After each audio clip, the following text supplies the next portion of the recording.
members of the Commission, members of the security services, representatives of political parties, if any, and all of you distinguished ladies and gentlemen. The media, oh yes, the media, you are very much welcome, as usual. The people of Uganda, as you are aware today, Thursday, 14th January 2021, is polling day for presidential and parliamentary elections. The polling materials were distributed to all the 34,683 polling stations, save for one, as I will indicate later, and polling took place across the entire country. However, the Commission did receive reports of failure of some biometric voter verification kits that were deployed to aid or assist the identification of voters. Our technical support teams endeavored to promptly address the anomalies, and polling went on successfully. The Commission notes that the exercise has been generally peaceful in the entire country. We wish to salute the people of Uganda for turning up in high numbers to elect their leaders, and also for doing so in a peaceful and tranquil manner. At 4 p.m., polling officially closed. However, those voters who were at any polling station by the close of 4 p.m. were entitled to vote until the last person in the line.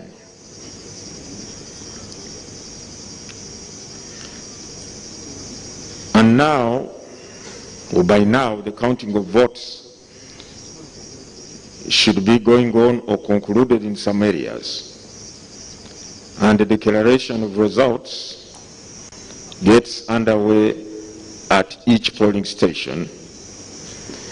The Commission calls on all candidates, their agents and supporters to keep calm and tolerant. It is our sincere hope that those who are present during the counting have remained peaceful, orderly, and have avoided any disruption of the ongoing of the process of counting of votes at the polling station.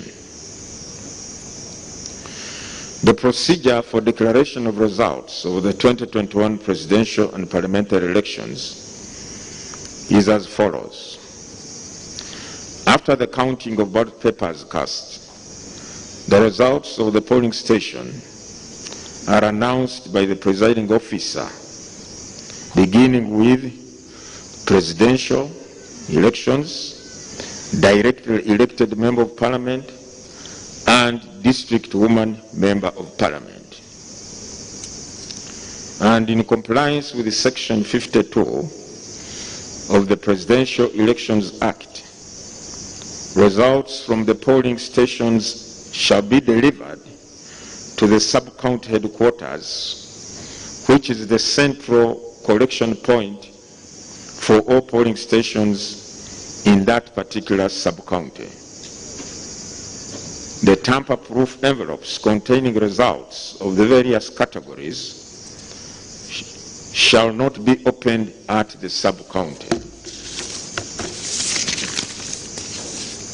And in in compliance with Section 54 of the said Presidential Elections Act, the district returning officer shall receive all results envelopes for the presidential elections and proceed to carry out the tally.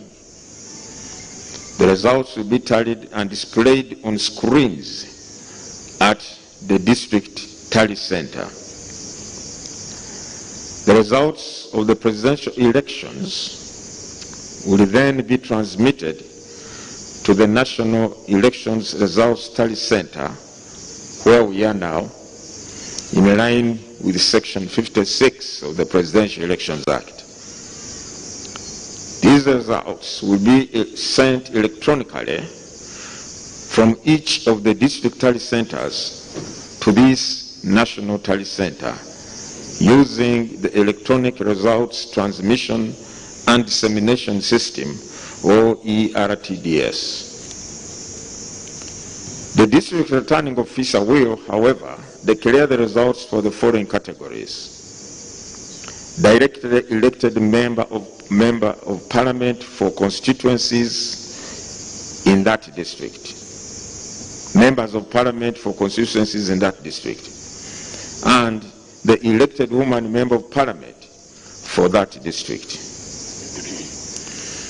As we all know, the constituency for the president is the entire country. So in compliance with Section 57 of the Presidential Elections Act, the Electoral Commission will receive at this center the transmissions from the district returning officers as provided for under Section 56, subsection 2 of the Presidential Elections Act.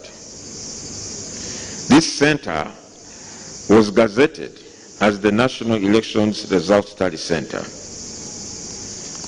And in compliance with Section 57,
Little or no violence at all recorded in as far as the correspondences of the election process in totality. Very interesting. I like that. I mean, the fact that there has not been violence has been something that so many people have been proud about.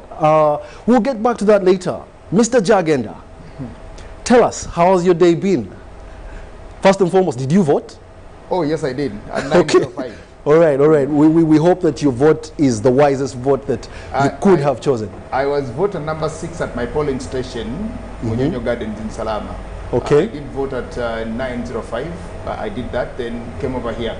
Right. It's been a long day, but we have a promise to the people that we'll be with them all through until Saturday. And so we've just been looking around to see what actually happens, and we are now moving from the unknown to the known, because when I was here, we just talked about the polls and how they're playing out and how they're transpiring and all the things, but now we've now started mapping. We're starting to see now who is coming in, who is moving out, who is exiting, who is getting into stuff. So we're just very sure that by tomorrow at this time, the discussion will actually be very different. We'll be talking about quite a very different conversation. Well, I like what you're saying. We're coming from the unknown to the known, but let it be known that we're streaming live on UBC TV, YouTube, so you can go follow up on the updates of what we are streaming right about now. But let me take that to Mr. Mututa. Mr. Mututa, how have you been, and how has your day run through? Well, the day has been as another day, with a lot of activity, maybe, and it has been a hectic one, but also a good one. I voted early. I think I was one of the first 2 or 3 at the polling station. Where was your polling station? Just across here. At the... Is this what the Civic Village or Radio Uganda Village? Yes. Civic or Radio Uganda? This is, I think... Nakasero. No, it's Radio Uganda. Radio Uganda Village. Yeah. Yes. Okay. It's where we... Just where we are actually. Yeah. So there was not much work. So there was not much work. Yeah, there was not much work. He voted here, he's here. And Yeah. Well, I must comment today's election. So much was said and premeditated before. You know, so many people thought there would be so much violence, but I must comment that there has been peace and security, even from the reports that the security people have given. Just a few, a few things to deal with here and there, but most of it has been peace and security, which I want to now take to you, Mr. Jagenda, as we roll out our conversation. Mark you, our viewers out there, if you notice and you're keen, me and Kent are representing the youth, and Mr. Mututa and Jagenda are representing the experts, or should I say, the people that are a little out of the youth bracket. So let us start with you, Mr. Jagenda. Today's election, what does this mean to Uganda today? Because I'm sure it's different from the days we voted in 2016 and, you know, way before. What does this election mean for Uganda today? Well, thank you so much. We categorize you under what we call the UB40s, the Ugandans below 40. Wow. And I've just exited that bracket of the UB40s. So, but by Ugandan standards, I think I'm now somebody to be consulted. Being on earth for 40 plus years is, I think, something that's not very easy to achieve. But yet again, you are talking about this particular election, but I want you to know that all elections are unique in their own way. There is no election that looks like another election, because every election, number one, brings in new voters, new participants, new stuff. It comes under new arrangements and everything different. When we had just gone into multi-party dispensation, one, there was that hunger that the last time we had such an election was in 1980. And so in 2005, rather 2006, when we went into that election, we were trying to actually mirror ourselves to what happened so many years in 1980. So we're looking at that. How does a multi-party election actually work in a country where we were, that the first time we went into an election here, an adult suffrage election, in 1996, it was individual merit. It was that broad-based, it was actually about individual merit. So it was an election of its own kind. Then subsequently, of course, we saw elections come on. In 1996, we had 3 contestants. In 2001, we had about 6 contestants. Now the numbers started growing, and we, you know, that alone was unique in its own way. Then as we went on, I think 2001, we saw a lady coming to elections. Yes. Now that also was another very unique thing that you could actually see an election where comrades before now taking on each other. There is a lady coming on. So every election is an election of its own kind, and this particular one, this particular election also, now what is very unique about this election is that it comes at a time when we are in the middle of a pandemic. Yes. Of course, the euphoria has been so high from the young persons, which I think is also very good. And talking about the turn-up and the peace and the violence messages that have been, the anti-violence messages that have been going on, to me, I think that it was, I think, good initially to actually try to do this threatening of violence and stuff like that, because that security did not take it for granted. And all of us actually knew that there was something that could happen to us, and in a way we all shunned it, then got into voting. Lots of things have happened, and maybe what we will discuss later is how it has actually played out, because we'll now start looking at this election by who has actually come in, what this means to our next administration politically. Well, let's speak on the voter turnout. We're looking at over 18.1 million voters, expected voters. This is a significant number. I think, isn't this the largest of number of people that have voted before?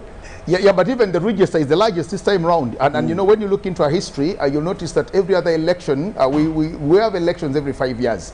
And when you look at the numbers, the increment on the register, it is between 2 to 3 million people that increase. Now, don't be surprised that in the next election of 2026, we'll have a register that will have up to about 20 million people, because exactly. Every other 5 years, there are people who keep coming on. Now, what happens is there is no age of exiting the register, but there is an entry age. So if I am 41 today, and 5 years later I'll be 46, then that means the person who is 18, 17, 16, they will all come in but will not exit. So the numbers will increase. So that explains it. It just works out like that. And in all elections, when you look at the figures, because figures don't lie, you'll still notice that in every other election, the numbers actually increase. Of the people on the register, but even the number, the voter turnout also keeps increasing. So to me, there is nothing actually strange or new. It just works like that. It's an organic situation that keeps happening. Which is why I actually want to engage now, Kent. Kent, this is a new kind of election. I mean, the youth participation in this election has been commendable, I must say, and the vibrance of the youth has been notable, I must say. It could be attributed to the aspirant of NUP, Honorable Robert Kyagulanyi. But I want to ask you, what would you say the youth's, should I say, role in this election has been? Well, the role is quite a broad one, but to simplify it all, the role has been as simple as maintaining their sanity, keeping their kind of peace, keeping their calm, but more so casting the vote. In summary, that's been the main role, the major role of the youth in my kind of perception. But taking you back to my probable, reasons for which the youth have been so much involved in this is because, first and foremost, we saw a couple of years down the road, probably 2017 was there, the Constitution got an amendment which saw the entry age for one to contest as a member of, president, come down, but as well, the other side getting lifted. This meant that some people had to come through, whilst others can as well push on beyond a particular age. What did this bring us? It brought us a much, newer generation of contestants, which we had never seen before, because perhaps we had never seen a contestant below the age of 30 before on the presidential ballot. This time around we've seen it, and maybe perhaps that is one as well, one reason for which that kind of induction came, for the youth to be greatly taking part. But as well, the stats like Mr. Jagenda gave them to us have proven to us that the 72 to probably 75% youth populace in the country, which has about, say, 30% of those being active members of the electorate, has seen them all so much involved in the activities of the country. And this time around, probably social media, electronic media and others have done a great part. You and I have spoken. Jagenda and Mututa have spoken. The messages have been please come and vote. This is your right. Probably this kind of world we are living in, the kind of times we are traversing, and the kind of situation we've been in has been the kind of situation which has been a situation of encourage another to exercise their vote. And Well, that exercise is going to cast a vote. Well, I like the fact that you included the digital media that has been, you know, key in getting this election to where it has been. It's been a unique election. The fact that we are undergoing a pandemic right now, the globe is undergoing a pandemic. But however, allow me to speak on participation, like you said. You know, it has allowed, the amendment of the Constitution allowed younger people to join the election and also allowed some people to stay, which now takes me to you, Mr. Mututa. Participation in this election, how would you speak on the participation in this election, as per perhaps the Constitution and how it was amended? When you compare the statistics, like Iganga put it, by last election, we were about 17 million. 17.5. And out of the 17 point so million, In the last election? 15 million. 15 million, 15 yes, million. yes. Now, out of the 15 points, about 4.6 million, only about 8 About near 8 there, million, that voted. That means the bulk of Ugandans did not participate, talking about participation. So, but at least this time, I'm sure maybe the number will go up, given the turnout. Now, and the other thing is that when you look at the number of the youth involved, those that have been involved. Issues. First, there was asking their people to register, and more of those who are registering were the new entrants, people to update the information in the register, and the new ones to register. So that also brought on board more participants, especially the youth who had not registered by that time. So the number of voters this country has seen, I think this has been remarkable. But like he put it, I think we every other season, every other cycle, will be expecting more and more newcomers coming on board. And of course, like he put it, the exit is... and actually, maybe coming into what Ndugu Mututa here is saying, I want to commend Justice Byabakama this time round. In the last election, I went to the same polling station where I do my voting from, and I was at the polling station at about 9 o'clock. Yes. There was nothing to do at the polling station. I actually had to leave, went, and returned at 3 o'clock. So I actually voted about 3:30, and they were supposed to close at 4 o'clock legally. And you know, there were these issues. Now, when I went to the polls to vote, I took my mother with me and I took my elder sister with me. Now, when I went back to vote, both of them did not go back because they were already tired. Today, they all could vote because when we got there, it was actually easy for us to do that. Now, you'll notice that now. Secondly, to that, I'm also suspicious, not just suspicious, but optimistic that the numbers will actually grow much higher than what it was in 2016. Yeah. Why? Because Justice Byabakama did something very unique, that people went to polling stations and it was actually easy to identify themselves with the register or finding themselves there. The other problem that Badru Chigondo had, Engineer Badru Chigondo had, was somebody could move from Radio Uganda village and you can't find your name here, and you voted here at the other election, then you go to Civic Village, then you know, when you get to Civic Village and you do not know whether you're supposed to move to National Theatre, then eventually you find yourself moving away.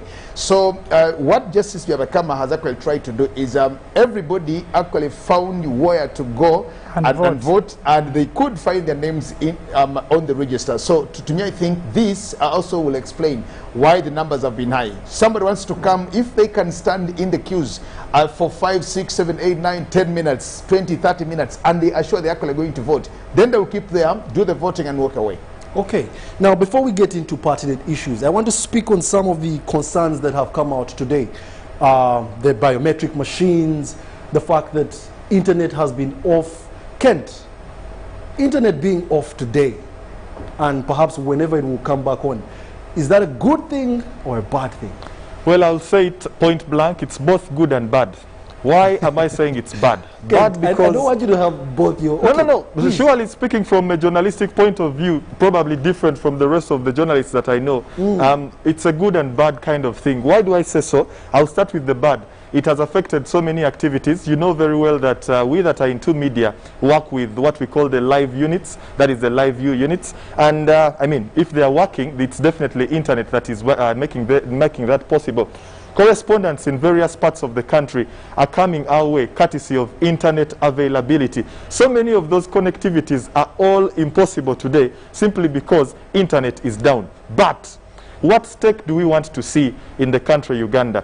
We've been seeing a lot of misuse of the same internet that we are talking about, the so-called social media, in the recent days. I'm very sure that if it was available today, you would have seen posts of this one has won, this one has killed, this one has rigged, this one has done this one has stolen the election, and so many of the sort. So in a nutshell, that has curtailed a lot of ill intentions that would have come, and as such, the after effects of those ill intentions that have been spreading through that propaganda of social media, and more so, the bad usage of it. So in that kind of aspect, I say, yes, it was good. The country is at peace, everyone is calm, and simply saying, okay, let the election end, and probably maybe tomorrow or maybe by Monday, we shall return to our Facebook, we shall return to our WhatsApp, we shall return to our social media. And more so, guess what, by the way? The phone that is traditionally known for having the SMSing function and the calls has finally gotten back to being busy when it comes to the SMS function. People are now SMSing. Wow! Thank you, government. Thank you very much for your point-blank opinion, Kent. I would love to take this to Mr. Mututa. The fact that internet is off today, what are your thoughts on this?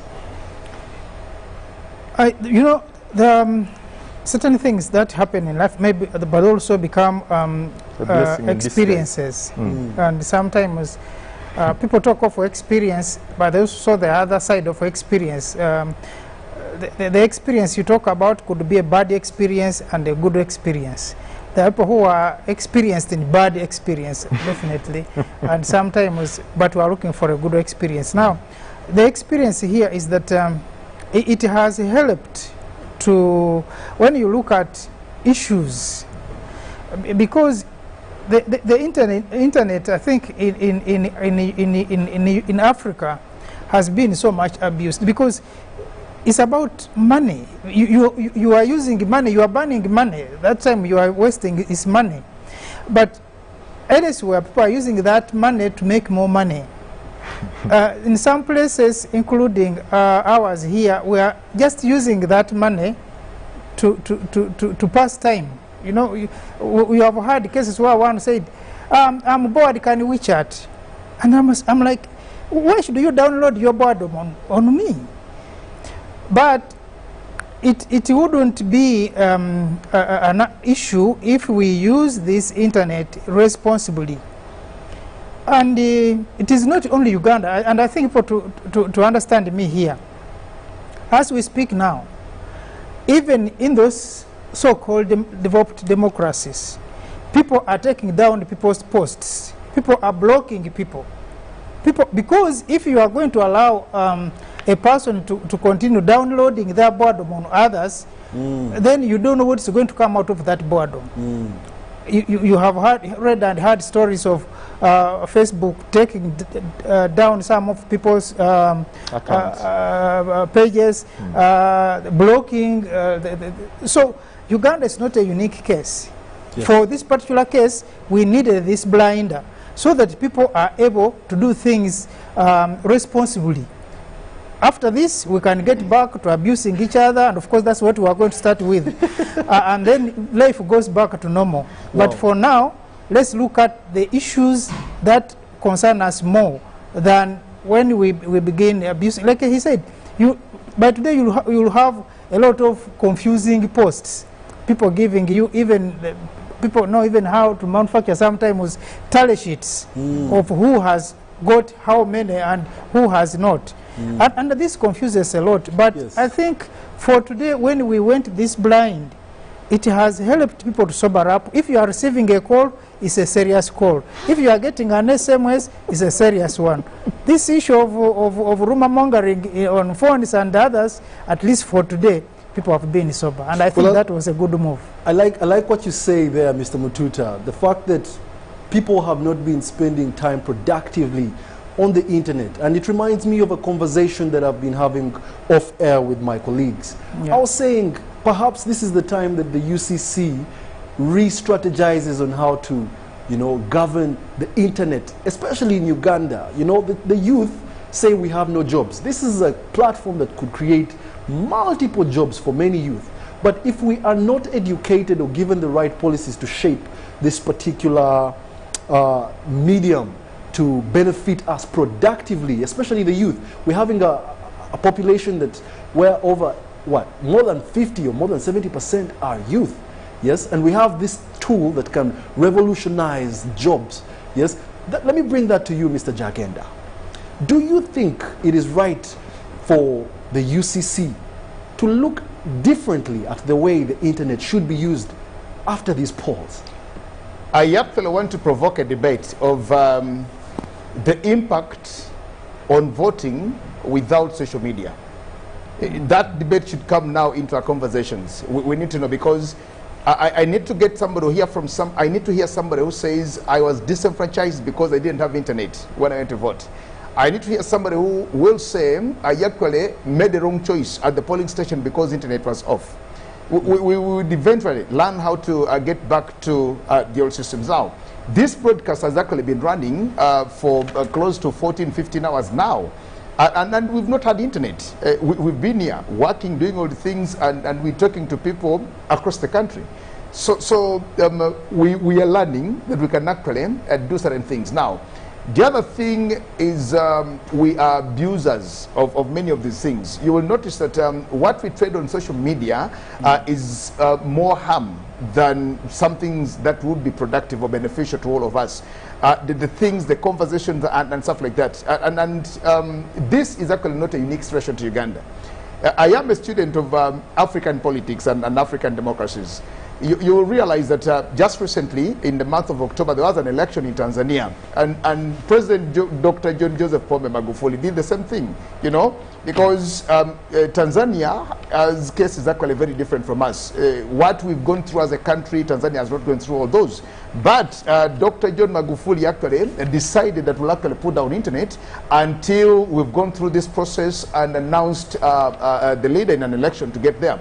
It happened in Ghana just recently, in last month in December, when they also went through that election, and elsewhere. Because, one, we are doing a democracy which is actually not ours. We are trying to copy somebody's thing to actually get into our systems. So we are not yet there. I attended the election in Germany when the chancellor was getting her fourth term in 2018, I think. When I was in Germany at that time, people could go to the booth and vote and just casually, like somebody walks into a supermarket. In Uganda, it doesn't get there. When we come to election time, it becomes a do-or-die situation. We fabricate stuff and do all the things. We would have a lot of messes because there would be generated lies from everywhere across the country. But yet again, if you remember, it's not that it just happened this time around. In 2016, it still happened to us, and because at that time we even didn't know what they call what VPN actually was. So we only just discovered in 2016 there is something called VPN. Yes. So we prepared ourselves. 5 years later, we knew that if this thing happens to us again, we'll get there. Now, when it was being phased steadily, there were those on VPN saying, we told you it will come. Until a time when they discovered that if you actually just close social media and do all the things, and people can actually access it through some other virtual space, it will disorganize you. So I think UCC, the government, and all the others, yes, they will lose some monies in the taxes and stuff like that. But you rather lose those monies and have a stable country, have lives, keep yourself safe and peaceful. And it's helping engaging the people, because yes, now here is where we are. It would be different actually if we had fabricated lies about what has happened where and in all these things. So to me, I think we need to provoke a debate of we've managed to go through this, but what has been the impact of us voting without social media? We'll look at the turnout. We'll look at the results. We'll look at quite a number of things and say, would it have been better? Would we all have gone to vote? If the turnout is 80%, would we have been 90, even 95, or even 100 because the social media? So today I think we need to get into a deeper conversation on social media. Well, Kent wants to say something on that. Yeah, yes. And probably in addition to Ndugu Jagenda's suggestion, I am thinking it's high time Uganda came up with an idea, probably before the innovators through the ICT and perhaps UCC. This dependence on Facebook, which is a Zuckerberg project, could have been a dependence on, let's say, a Jagenda book, which is a Jagenda project. Yes. Let's have something. Yes. Because even as everything kicked off Jagenda and my brother Mututa and Arnold, you realize we were having a battle against a foreign imposed kind of application. Yet it could have been easy had it been our own kind of application with particular terms and conditions availed by probably UCC or the Ministry of ICT. So I'm thinking it's high time the ICT ministry, together with probably the UCC and probably government of Uganda, did push aside a resource envelope to see to it that innovations of the kind are no longer the kind of innovations that we run to countries like America, where Facebook comes from, the WhatsApps and others, but rather into our own kind of situation. The election hub could have been one of those places anyway. Now I must say, Mr. Mututa, say something about that too. I've been a number of times to several countries, but I think it is only in Africa where you have everything the way you copy it the way. In China, for example, exactly, you cannot access Facebook. Facebook is not in China. You cannot have the WhatsApp. They have WeChat. And these are their homemade. And Weibo. Yes. Yes. So, but for us here, when we copy, we carry everything.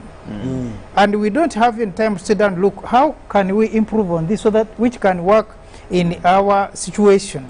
They even determine the sites that you can't actually get to, whether on YouTube or anything. If they don't want anything gospel, you can't go on YouTube and say, I want to listen to TD Jakes, I want to watch Benny Hinn, I want to do all these things. You just can't get there, you know. And it's a system, they set it, they do not want any other influence. If they determine and say, no preacher should actually come and intoxicate the minds of our people with their Christian gospel, then they find a solution to that. So when you go with your Christianity, you want to watch Bill Gates, what they call it, Benny Hinn and all these others. Yes. You won't find that, and you won't quarrel with anybody. But the system is set. It's already set. Yes. Yeah. Now I must say I love where this conversation is going. At least inspiring us to think of what things can we do as Uganda as opposed to, you know, importing these things, which is actually one of the goals that the president is pushing us to do. You know, Vision 2040, let's do import substitution. This is technology we are importing, much as we might not be able to touch it, you know. However, be reminded out there, we are streaming live on UBC TV, coming to you from the election hub. This is the UBC UG Polls 2021 extended broadcast. It's already a few minutes past midnight. We're coming to you, and I hope you are taking some notes. However, let me switch the conversation a bit. Let's take it back to the election today. The election today, or the election we're having in Uganda, is quite a unique one. We are looking at, you know, we're voting for a president, we're voting for MPs, we're voting for special interest groups, we're voting for women members of parliament. This is a very expensive election, if I must say. Mr. Mututa, what do you have to say about a country like Uganda? You know, we're a developing country, having an election that is as expensive as this. Can it be done in a much more cheaper way? For people who have studied politics, they'll tell you democracy is never cheap and never easy. I'll quote you on that one. And you have to cut your coat accordingly. But that notwithstanding, it is a responsibility, it is an obligation that Ugandans, after every 5 years, need to elect their leaders. And that's a constitutional actually order that we have to do it, whether without money or with money. This time it was not even about money, but the COVID came in. Because there were all those debates, say why can't we have these elections extended? Some people were suggesting 3 years. Others were, members of parliament started with 2 years. But of course, selfishly, you could understand. It was selfish, it was selfish, but it would have saved us. Exactly. It was a selfish move, actually. That would have salvaged the Yeah, but situation. you know, why it was misunderstood was that they had earlier asked for 2 years and they had been denied by court. So when they brought it back, people said, no, they are going back to what they had lost. So somehow there was a misunderstanding. But at the same time, we were not the only people who had the election in that time, even when there was COVID. There were other countries that were having the election. So I think it was in their wisdom that let's, like others, try to have this election on. Now, when you talk of the expenses, the costs that are involved, today I heard the chairman of the Electoral Commission thank government for the funding of these elections. It is massive, it is expensive, but that's the cost we have to meet, because there's no shortcut, there's no corner around it, and there's no option that we need to have this. And I think we must be thankful to Ugandans for that cost, and the government for organizing the election. You know, and it happens when it comes to election, everyone would want to have the election. Even those on the opposition will agree that we need to have this election. Of course, they can disagree on a number of other things, but the elections are a must. Those who are outside of the elected group would want to participate, and those who are in would also want to have themselves there. So the cost is necessary, but the elections are relevant. We couldn't avoid it. On to you, Mr. Jagenda. The cost of this election, I believe what Mr. Mututa is trying to say is that some of this cost is inevitable. And alluding to what you said earlier on, there are more people that can only come into an election as opposed to the less, because the people who come in are always the ones that are a constant. The people who come in are always the ones that are new. The ones that are getting out either perhaps are taken out by, unfortunately, being, dead. So, but what do you think about the cost? Well, I thank you, and I think it's a very good debate that we're getting into. Whenever we advertise these jobs, to me this is employment. When you look at Uganda civil service, it doesn't employ 500,000 people. The civil service doesn't employ 500,000 people. But politics in this country employs about 2-point-something million Ugandans. Now, whenever we get to this exercise, there are jobs for about 2 million Ugandans out there. Now, something that is very striking about that is you'll notice that 97% of all these elective positions in this country are special interest group positions. We are talking about only 11 presidential candidates. Yeah. Only 11 presidential candidates. Then you're talking about another handful of members of parliament. Then, of course, quite a number of those are at the local governments up to the very last elections there. Now, you are talking about the cost of organizing these elections. The unique situation in Uganda is that Uganda organizes 4 elections in one. And that's very striking. There are countries that cannot actually do what we do. They can't organize 4 elections in one go. Until recently, Uganda couldn't organize an election with members of parliament and all these things. They're just getting there. There's an election, I think, happening or going on, or if not now, sometime next month, in Libya. And they're talking about elections which are local governments. They're just, trying to do it. Now, subsequently, in Ethiopia recently, they also think about another election, which is also at local governments and the lower levels. So many countries in Africa can't do what Uganda does. Now, the uniqueness with us is we organize these elections, 4 elections in one go, and that's the cost of it. Now just imagine an election of 2 million positions in the country. it's an expensive venture that you have to get into. Now you have only 11 presidential candidates. Of the 2 million of all these, the special interest groups constitute 97% of all these. Now that means about 1.8 million votes are special interest groups. Now these are the youth, the PWDs, the women. These are the youth, the elderly now, and quite a number. And these are all elections that we have to get into. So that explains. It actually explains the cost of that, because we decided to go that way. And the constitution is also very clear that every 5 years, that is actually what will keep happening to us. So because it's a constitutional arrangement that we allowed to, so that's the best way to go. That every 5 years we have to organize an election, and to do it, that's what it means. And also remember that these positions keep increasing, because last year, or the exiting parliament we were first of all talking about 112 districts. Now we talk about 146 districts. Now that means you've brought in another about 30 plus women members of parliament. Now another 30 plus women are coming in this particular parliament. So you do not know what actually will happen by the time we get into the next election in 2026. So it becomes expensive, because the uniqueness in Uganda is that we organize our election, we organize 4 different elections in one. And of course, we're looking at all these parameters basing or alluding also or considering population increase. Not just a few years ago, we were 42 million, and I had gotten that by head. No sooner had I gotten it by head that Uganda has 42 million people, we're now saying we are 45 million people.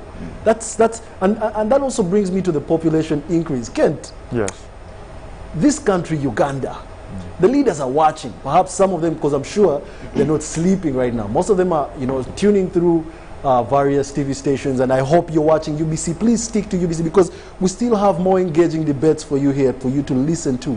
Things that you need to listen to. If you're a youth, you ought to be listening. If you're a senior citizen, you ought to be listening, because we are speaking on to what we are going into. Now, Kent, looking into Uganda uniquely, what are those things that the leaders need to be looking at critically? We're starting out a new decade, with unique challenges. COVID-19, creating new challenges. We are embracing the new normal. Right about now, you're all putting on masks. But beyond the new normal of COVID-19, what are some of those critical things? Leadership. And when I speak leadership, I'm talking about beyond the president. I'm talking about all these leaders we are electing. What are those key things they really need to prioritize? Well, thank you so much, Arnold. Probably I'm one of those stubborn generation persons, because I don't believe it's going to be a new normal, but rather a new abnormal, because, it's abnormal, but new to us. But anyway, what these leaders need to be concentrating upon does not range so far from what we have been lacking in the past, times, and or rather times immemorial. Service delivery. We have seen probably from the top, services are availed, or probably a directive is given unto services to be availed to particular people. But unfortunately, those services don't reach. Take the case in point of the COVID relief funds, or rather the COVID relief food and items. Many people did not get these services simply because service delivery had a lapse, and it as well had a lag.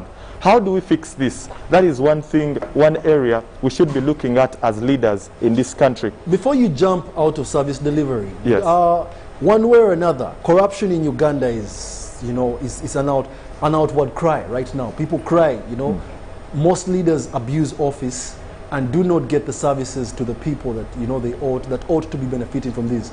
Speak on corruption and how we can tackle corruption.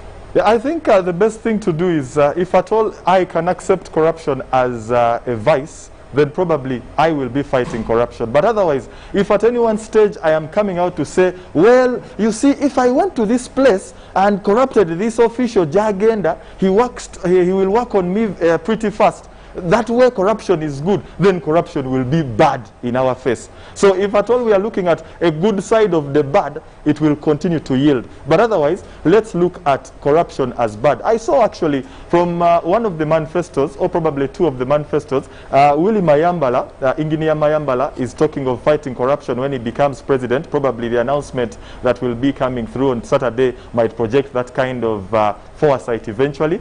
President Yoweri Kaguta Museveni, Tibuhabura, is also talking of fighting corruption, a very good kind of gesture. And as well, so many others like Henry Tumukunde Kakurugu, and I think the big man that is Greg Muntu? Yes, that is Mugisha Muntu Greg. So you look at it all and see all of them are looking at the biggest of probable jiggers in society, which is the jigger of corruption. So if we could fight corruption, perhaps we could as well see so many of those curtailed achievements are eventually coming our way. So in the line of service delivery is where majorly all of those things are actually falling. But as well, we could as well do a bit of, not exactly an overhaul, but an improvement in our education. Because in the past we've been looking at, let me get into school, get out of school, get a job. How about the vocational training that the President Yoweri Tibuhabura Kaguta Museveni has been emphasizing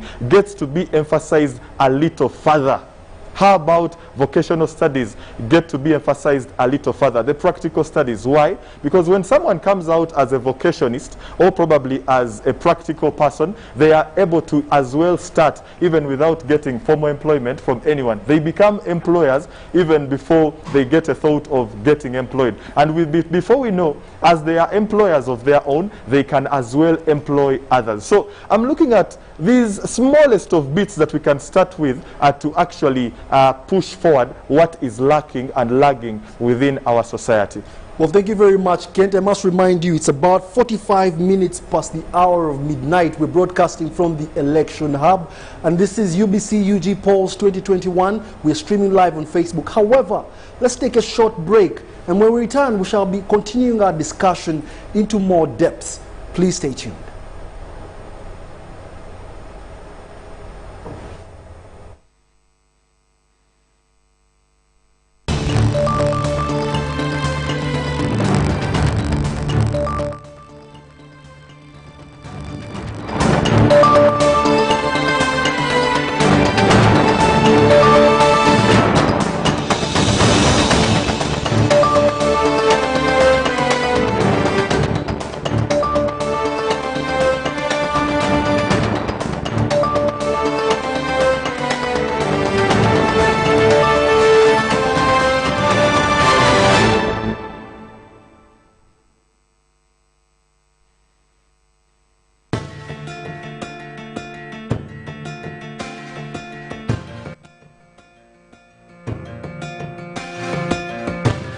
Peace is the most critical and most crucial need for human beings. Every soul, every person, every individual, the greatest need that person has is a sense of belonging to a loving community. That is only where there is peace. In the Bible we are told, blessed are the peacemakers, because they will be called children of God. Where there is struggle, where there is envy, where there is jealousy, where there is discontent, where there is dissatisfaction, peace is likely to be absent. It's my sincere prayer and appeal to my fellow citizens that the coming election should not escalate into violence and hatred and lack of peace. My message to all God's children hearing me is that we Christians pray for God to give amongst us men and women who have a heart to work for God's kingdom and to work for God's people. And you go for a voting, believing God will answer your prayers. But remember also that the people get leaders that they deserve. If the leader is bad, if the leader is not good, it is not just the leader's fault. It is all our fault, because we might not have helped that person, we may not have brought that person up properly in our context. But let's just tolerate our leaders, even though we don't love them, if God has given them to us, without causing violence and conflicts, so that with the time, the kind of leaders we want, if you don't want the ones that are going to come up, we see arised. So associating with any of them, voting for any of them, loving any of them, even if you don't love them, should not lead to violence, should not lead to hatred. US may go through, US may not go through. It is how much you share the opinion and views with other people that will determine whether your candidate will go through. So in the event that your candidate has gone through, please do not insult, do not look down upon those candidates, those people whose candidate have not gone through. Don't intimidate them. Don't ridicule them. Don't be sarcastic to them because theirs have not gone through, because yours has gone through.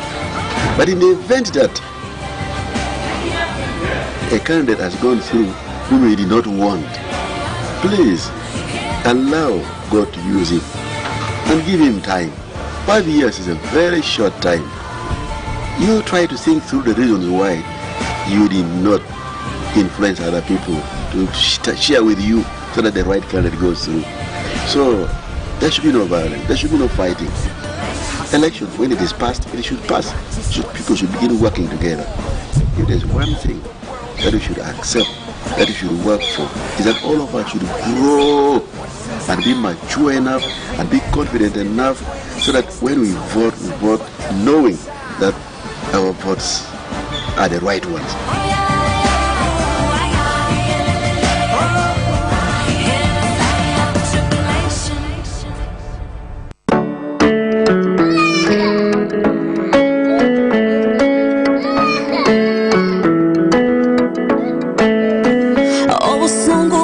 Mbasaba tukendeze muli mpulira ntidde olw'emivuyo mu by'obululu buli lukya mpulira nti gundi afudde. There is a life after elections to remember.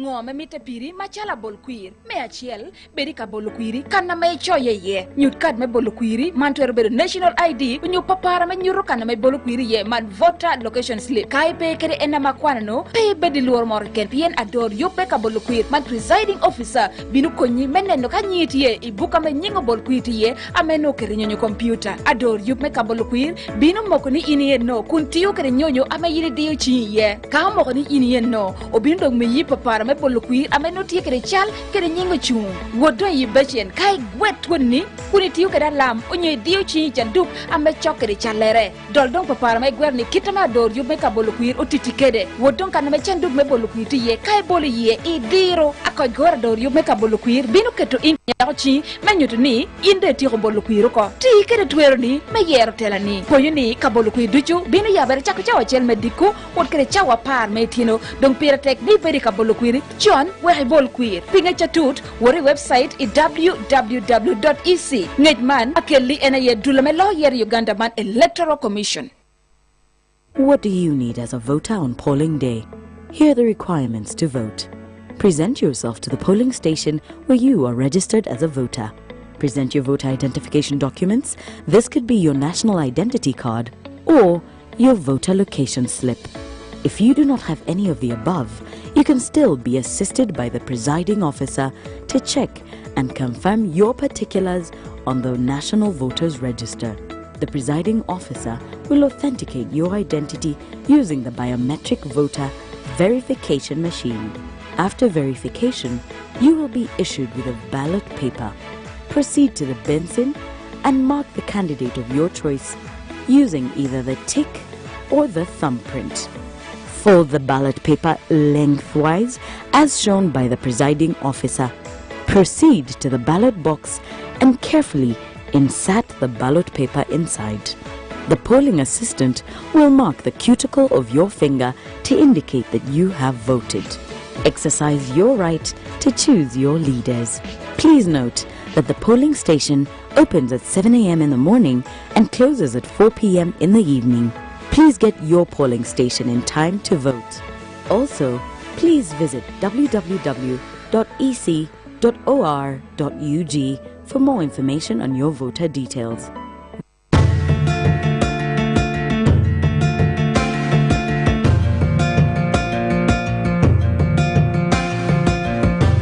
As a prophet, today, myself personally, I call all Ugandans to jump to jump from falsehood to the area of truth.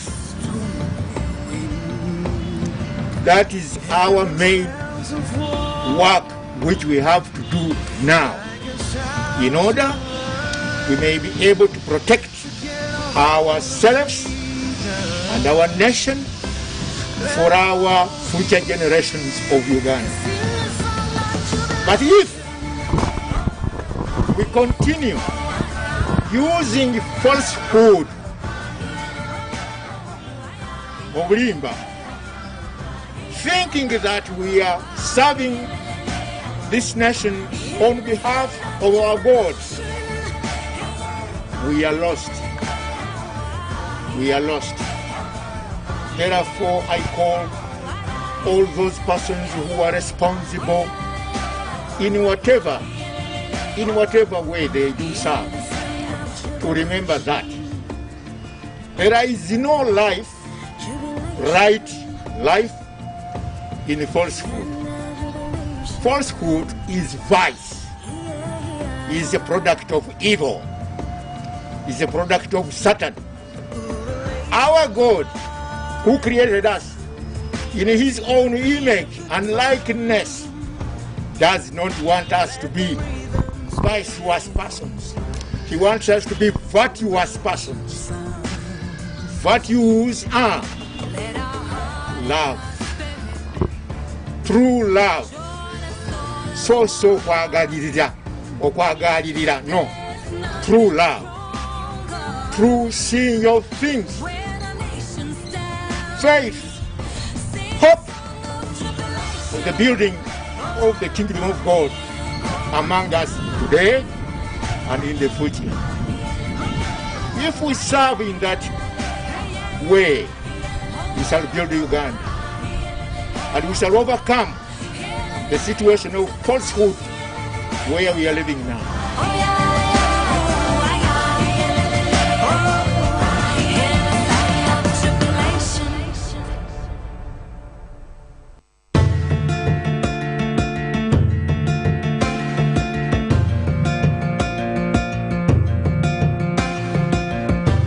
Nebaza Katonda omukisa guno okwogerako gye muli.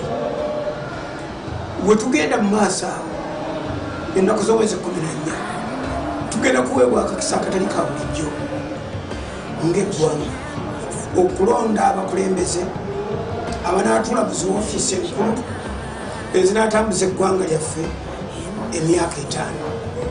kakisa si ka bulijjo, ekyo bulijjo abo tebakifuna, naffe Katonda akituwadde. Nkusaba ekintu ekyo kikole bwoti. Ku lunaku olwo lw'okulonda, bw'ogenda okulonda n'ovaayo bulungi ng'oddaka, obululu bujja kubalibwa, bajja kubugatta bonna, era kandideeti wo ateeka okuyitamu, kubanga toyinza kusuula kalulu ng'osuubira nti gw'okawadde banaamuliirayo. Londa omuntu gw'oyagaliza ate ng'omanyi nti nawe ajja kugasa, anaakuzimba, anaakola ku nsonga zo, gw'omanyi nti omuntu oyo ebikuluma n'ebikutawaanya abirina ku mubiri gwe. Kola bw'oti, akalulu ko kakubira omuntu gw'okakasa tejja kugasa. Ekisinga obukulu, kuuma emirembe. Uganda ekwagala mulamu, teri mufu amanyi kyakola. Abafu tebaliko kyebamanyi, newankubadde abo bagenda mu kusirika. Abalwadde bazibu bakujja mu malwaliro nga bali ku ccupa, bali ku mupiira n'ebirala, tubatwala okuba akalulu. Tukwagala oli mulamu, ng'olina amaanyi, ogenda okuba akalulu. Essanyu lijja kukusanyusa, obulamu bujja kukusanyusa, embeera zo zijja kukusanyusa, ate kandi te bw'anaamala okuyitamu ojja kiwulirira munda nga kikukoledde, kubanga akalulu ojja kuba tokafiiriddwa.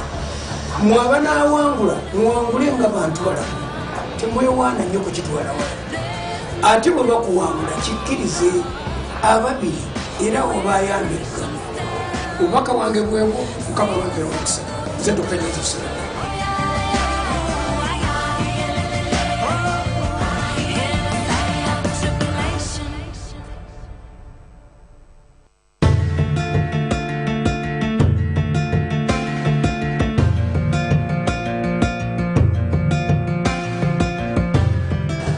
fellow Ugandans, the D-Day has come 14th to cast our ballots, and it is our right, it is your right to do so. And if you don't do so, then I don't think it is really right, because we have to exercise our rights and we go and vote. It is very true. It was agreed by all the Ugandans that we are going to cast our ballot on the 14th. I'd like to thank everyone who has tried, and we thank our candidates, all of them, for all we know in this troubled time of COVID. It has been really terrible, we can also see. However, I'd like to join, to add my voice also of those who are saying, let these elections be in the hands of God. In everything we do, in every situation, we must include God. We can't get so much excited that we don't even be like the children of God. In these elections, let God be our guide. And if we talk about God, He talks about peace, who brings peace in the entire world. I'd like to thank so much for those of you who have come out now to be the leaders and serve others. We wish you great victory, and for all of us, it is our duty now to support whom we support. And we shall see. It's like a football game. I support Man U, another supports Arsenal. Sometimes you find this excitement, this whatever, but after the game, we go again and, hug one another. We take a bottle and then we go.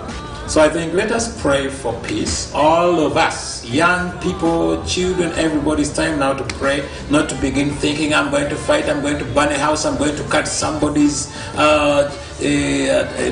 bananas, as I've heard before, that before people would go and cut even people's bananas and cows, and I don't think we can go that way.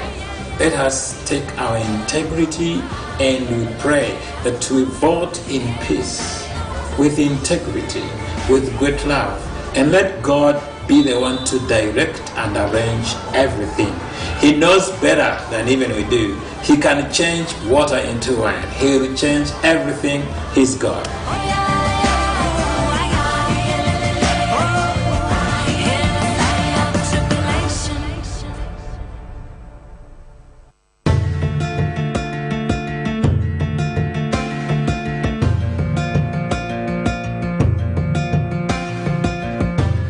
بسم الله الرحمن الرحيم الحمد لله رب العالمين والصلاة والسلام على رسول الله. Abakadde baffe bonna Uganda abatuwuliriza bonna gye muli, abatulaba ku mukutu gw'eggwanga guno UBC TV yaffe enganzi y'eggwanga nga Uganda Muslim Student Council ne ku lwange Secretary General, assalamu alaikum wa rahmatullahi wa barakatuh. Twagadde tubatuuseeko obubaka obwo okubuuza okwo ky'obusiraamu bonna mirembe n'okubuuza kwe tutandikirako nti assalamu alaikum, kwagaliza emirembe owulidde gye tutandikira bwe busiraamu. Tubakoowola bannayuganda mwenna ku lwange ne ku lwa Uganda Muslim Student Council management ne bakadde baffe bonna okuviira ddala wansi ku mizikiti egy'enjawulo okutuuka waggulu.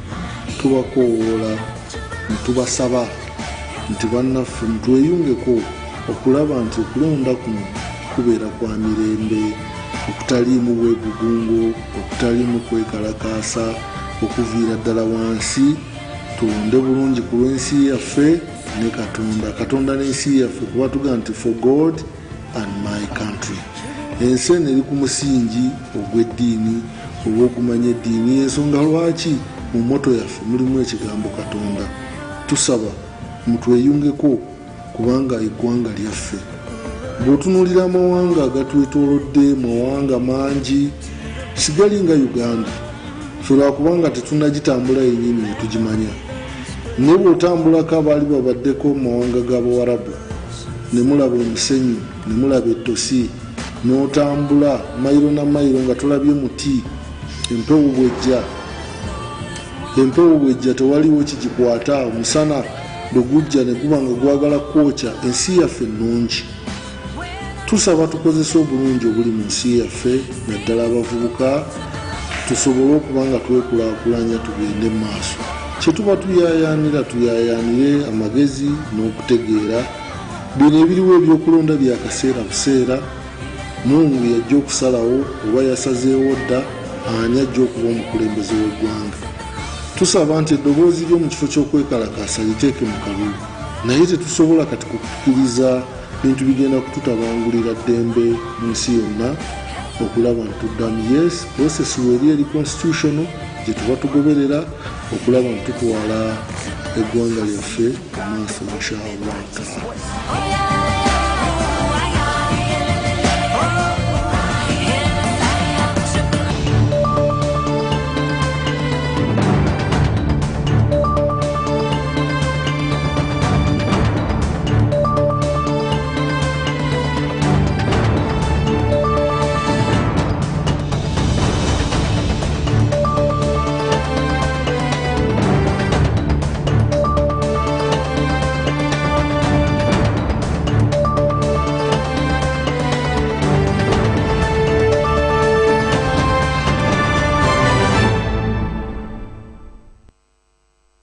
Welcome back to the UBC UG Polls 2021, coming to you live from the election hub here at UBC TV Uganda.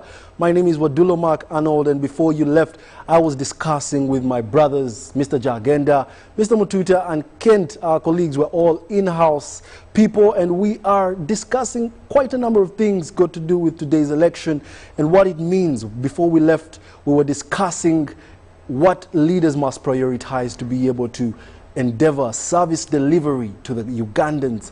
But before we go into that discussion more and more, let's take a look at what some of our reporter, particularly Samuel Senono, has been observing. He's visited some polling stations in Kampala, and let's see what he has for us.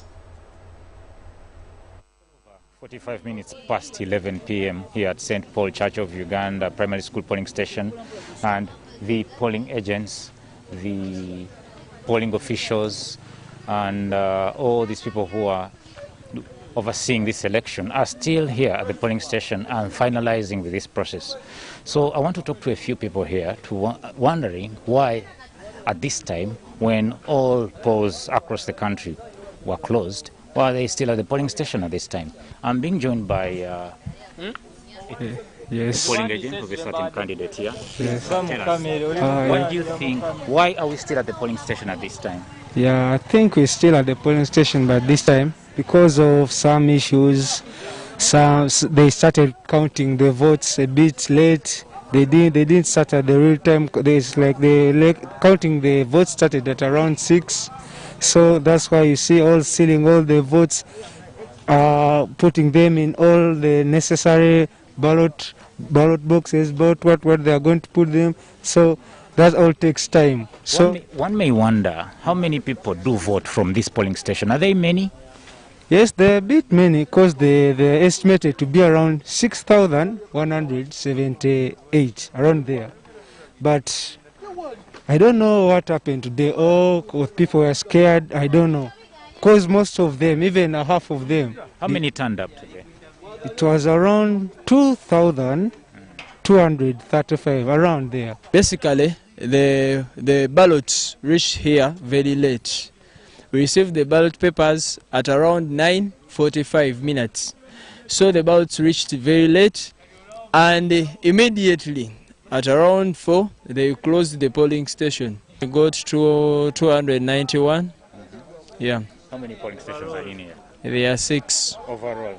Overall, it scored 1,755. Katuwulirize kiddako. Nze nkolera ku speed bali abantu bonna balinze nze mujjukire. ne bali abali eri wansi bano soko baleke kuba bagenda tusooka nga ffe twamaze nadda wali ate kati mwe temulina temugenda kukola temulina temwakoze emirimu gya isi eno tebayita wano gino gye mirimu gye musaba naye mwaganya obbasomesa ebyo birina okugenda omwo bululu na agents byonna siiringa kasiiringa yaba wakakutte ino muyambako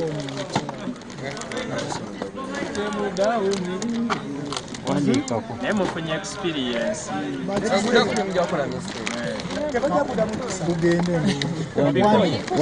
teri ajja kubitamu bimuze tebasobola kati njagala inkipad zizona eziri omwo mu bafu teekamu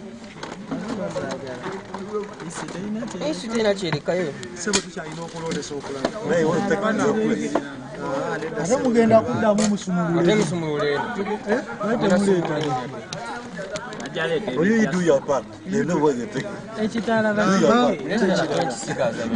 ebintu byonna biri muno kano kaani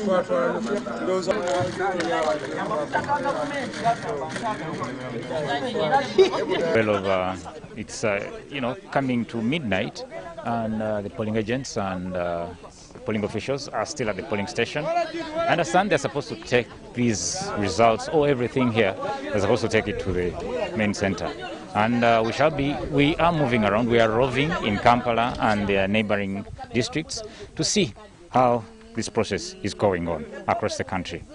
BBC TV, I'm Samuel Sennono. Well, thank you very much, Samuel Senono, giving us the rounds about what's happening right about now. That was actually a few minutes ago, or should I say, about almost an hour ago, happening in some of the polling stations around Kampala. Concerns coming in from Ugandans that time was not respected, as opposed to what they actually thought the time they thought they would begin voting. However, those are the events we shall continue updating you as it goes, and when the results actually reach the district polling centers, that's when we are actually legalized as a broadcast house to be able to share the figures of how things are proceeding. However, let's go back into our discussion before we left. We were talking about what are the key things leaders need to prioritize. We already have some instruments like the National Development Plan 3 that just rolled out last year, where they moved from sector-based funding to program-based funding. We have the Vision 2040 that our own very President Yoweri Kaguta Museveni, is spearheading. We also have the SDGs. These are all tools that are here for our leaders to help Uganda achieve its goals. However, let me drive it to Mr. Jakenda.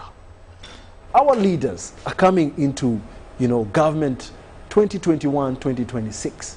This is quite a short while. Some of them are coming back. Yes, perhaps they might have to do things a little differently. But share with us your thoughts. Well, thank you so much. I love the conversation. On Sunday, a colleague of mine, a senior citizen in this country, was traveling back into the country from Kenya. And he got to Jomo Kenyatta International Airport. And because he's a senior citizen, he holds an official passport. So when he got to Jomo Kenyatta International at the immigrations, the immigration officer actually looked into his passport and asked him to come behind to the booth. And when he got there, he actually got his phone and showed him a few videos of what was happening here, the violences here and there, the brutality that we kept sharing and doing this. And this man in Kenya told this Ugandan official that Uganda is a model country in the region. We are looking to you for integration. We're looking to you for not just the East African integration, but even African integration. We are looking to you as a country. You are a model to so many of us. And so whatever you do in your country, remember that you are modeling us. So we have a stake. We know that next week on Thursday, you will be going to the polls. But whatever you do, vote knowing that we also have a stake in that country. Now, these are words of a Kenyan who is actually employed in Kenya, an official in Kenya. Now, cascading it to what you're talking about here. But I would like to know, where does he draw the precedence, first and foremost, to use us as a model country? Yeah, but you see, that's what I'm actually bringing you to this, that when you look at Uganda, you think Uganda is an island of its own. You think Uganda starts in Kampala and possibly ends in Gulu. That's what many people think. And that's not the Uganda that I want to discuss, or the Uganda that I feel I should live in. Now, talk about all these things. You talked about NDP3 and of course the Vision 2040. Now, Vision 2040 is the biggest thing. So for us to achieve Vision 2040, we have the different national development plans. So we had 1, we had 2, we now have 3, and they will keep coming. And I think we'll have 6 development plans for us to achieve the Vision 2040. Now, those, of course, again have the financial years every other time that we get into that. Then of course, the SDGs and all the things. Now these are the plans that Uganda, this is the Uganda that we want to see. And so, when you talk about the priorities of the leaders and from the leaders, many of these had manifestos. I had an opportunity to read all these manifestos except the DP manifesto, which I didn't see. I didn't see any of the independents. I didn't see any of the independents, but all the parties that were in here, I had an opportunity to read their manifestos. And of course, they have these. Now, talk about all the things and the Uganda that we want to see and the priorities of the leaders. You talked about the Vision 24 and said which the president is actually promoting and doing all these things. So that's our vision. It's Vision 2040 for Uganda, not Vision 2040 for Mr. Museveni or for President Museveni. It's Uganda's vision. I spoke about that in the place that he was the president at that time. Exactly. Before we can, exactly. And you see, all these now bring us to bigger other things. There's also what we call the African Dream 2063. Where do we want to see Africa? This particular month, we rolled out, we started the free trade area, the continental free trade areas. That is also now moving on. And quite a number of things. We are negotiating permanent positions at the UN Security Council and quite a number of things. Now, it just doesn't stop there. But taking you back to the bit of corruption, because I think this is an issue that we're all trying to discuss. Corruption is not just a Ugandan affair. And one thing that this government has actually done is this government has tried to put up anything to ensure that they actually fight corruption. A man called Alan Morton Dasowich wrote a book called Why Terrorism Works. It's a very big volume and a very good book to read. He talks about terrorism and why terrorism works. And he says, one of the reasons why terrorism works is every terrorist is another man's defender. Now, in this country, corruption, or every corrupt man, every corrupt woman is another man's provider. We aid and abet corruption because we also benefit from these things. Now, when President Museveni had just come into power in 1986, I think it was in 1989 when he was approached by Mukwano and all the other entrepreneurs who were here at that time. And at that time, when President Museveni was talking to them, how to help them, how to facilitate and aid and support them, and President Museveni just ordered the Ministry of Finance, I think the governor of the central bank at that time, that give Mukwano 5 billion Uganda shillings, it actually go and put into. And he could do it at that time just like that. Now today, it becomes a different issue. That you have all these things, you have put up all measures to actually see how to fight corruption. Look at the IGG, the leadership code, and quite a number of things. We need to ask ourselves questions. Are we following the right things? Are we using the right models? When George Weah came to power as president, he came with all this euphoria and the excitement. And one of the tests that he had to pass was a declaration of his wealth and stuff like that. So he got cozy about it. He didn't. And you know, everybody got there and said, now, what's happening? So we talk about corruption, and I think, yes, all these will talk about corruption and stuff like that. But the most important thing is what we all need to do to actually fight this thing called corruption. We have so many anti-corruption agencies. All these are here. the Anti-Corruption Court, the Leadership Code, the Auditor General, the IGG, the DPP, Minister of Ethics and Integrity, some civil society organizations. So many of these, just government alone itself. Then, of course, you come to civil society organizations, quite a number of those that we need to keep checking. But the problem is, what aren't we doing right that we actually need to fight this thing? The methods are there, the interventions have been here, but something seems not to be working out. And maybe final to that is we lost the trust. We breached the trust that we all have in ourselves, to a point that anything today that we do, for example, we went into the polls and we were mistrusting the system itself. Somebody goes to the polls and they are sure that the BVM is not going to work for them. We don't trust that actually somebody will go and procure a BVM machine that will come to my polling station in Munyonyo. I'll put my thumb there, I'll put my finger there, and definitely works. Now, mistrust, so we need to get back to the drawing board, sit and ask ourselves questions. What aren't we doing right? What went wrong? And what do we think we actually need to do? Because all the interventions are here, but something seems not to be working out. And many of these have talked about corruption, but yet again now, we need to see what happens in the next 5 years for the new leaders who are now occupying office. Very insightful thoughts there, Mr. Jagenda. However, before I get to you, Mr. Mututa, let's take a look at a video. Amriet Oboy, Forum for Democratic Change Party presidential candidate, has said he's confident that he will win the 2021 elections. Let's take a look at where he was voting in Kumi district.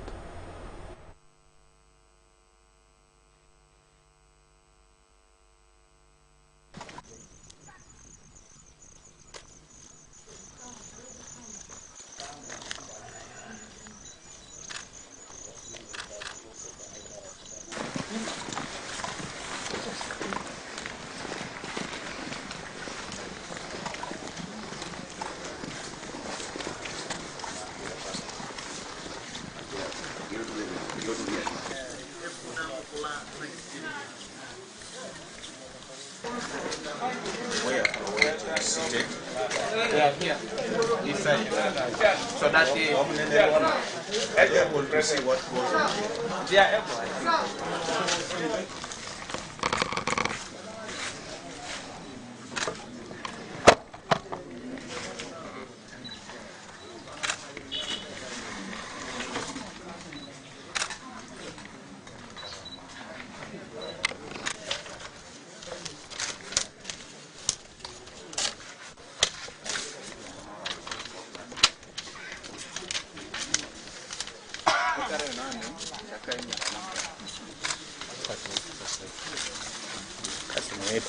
Mwefuge.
Well, the process has been affected by delays.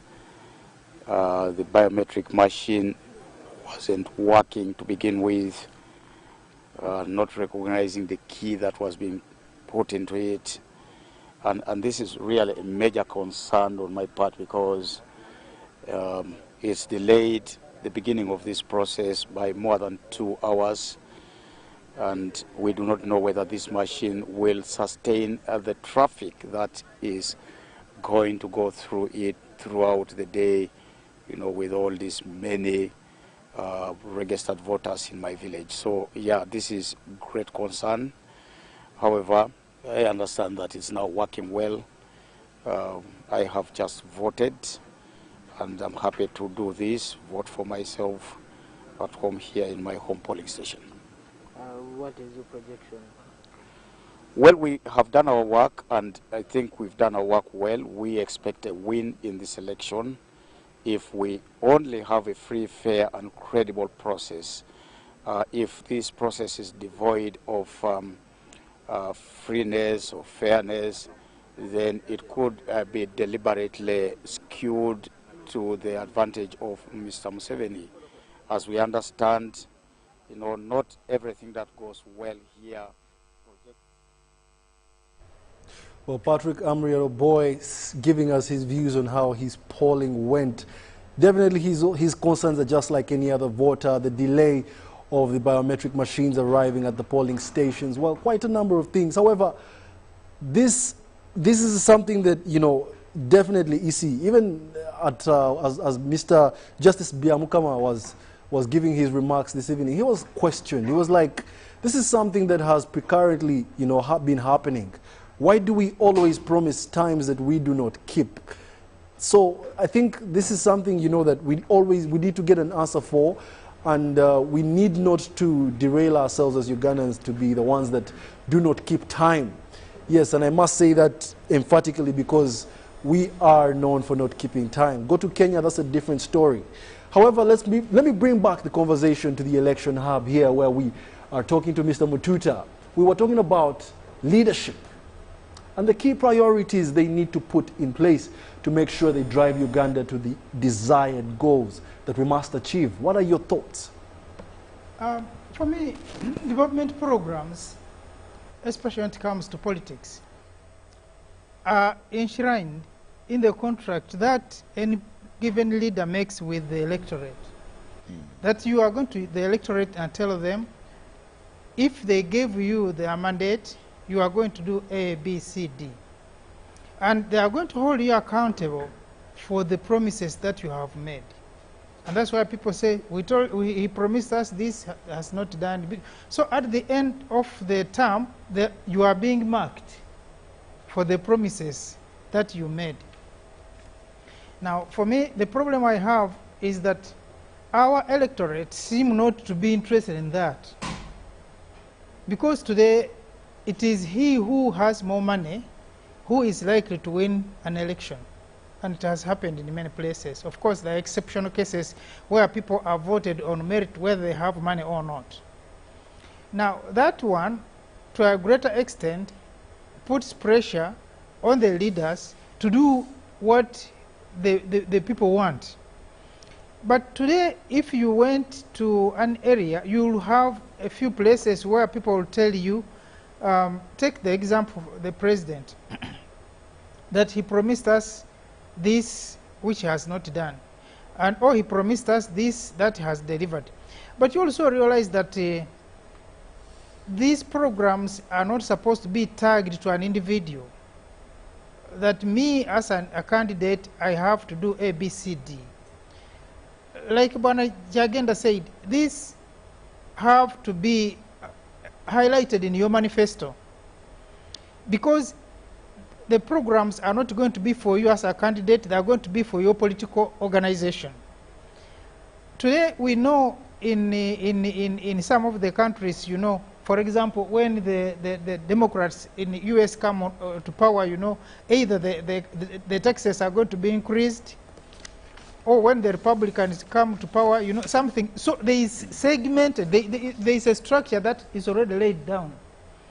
Now, for us, because of this issue of individualism, in fact, many of people who would want to see the president, they would want to see him to ask for their more of their personal things. In fact, if you go to an area and you asked people, what can I give you money, or can I make for you a well or a school? They will say, yes, we want a school, but quietly, one will say, that is what people say. Yes. So that one also disorganizes our planning processes.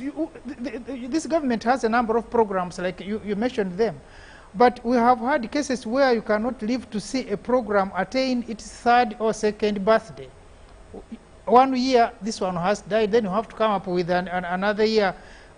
When we talk about that, I remember the late, may he so rest in peace, Kisama Mugerwa, when he started with Ntandikwa.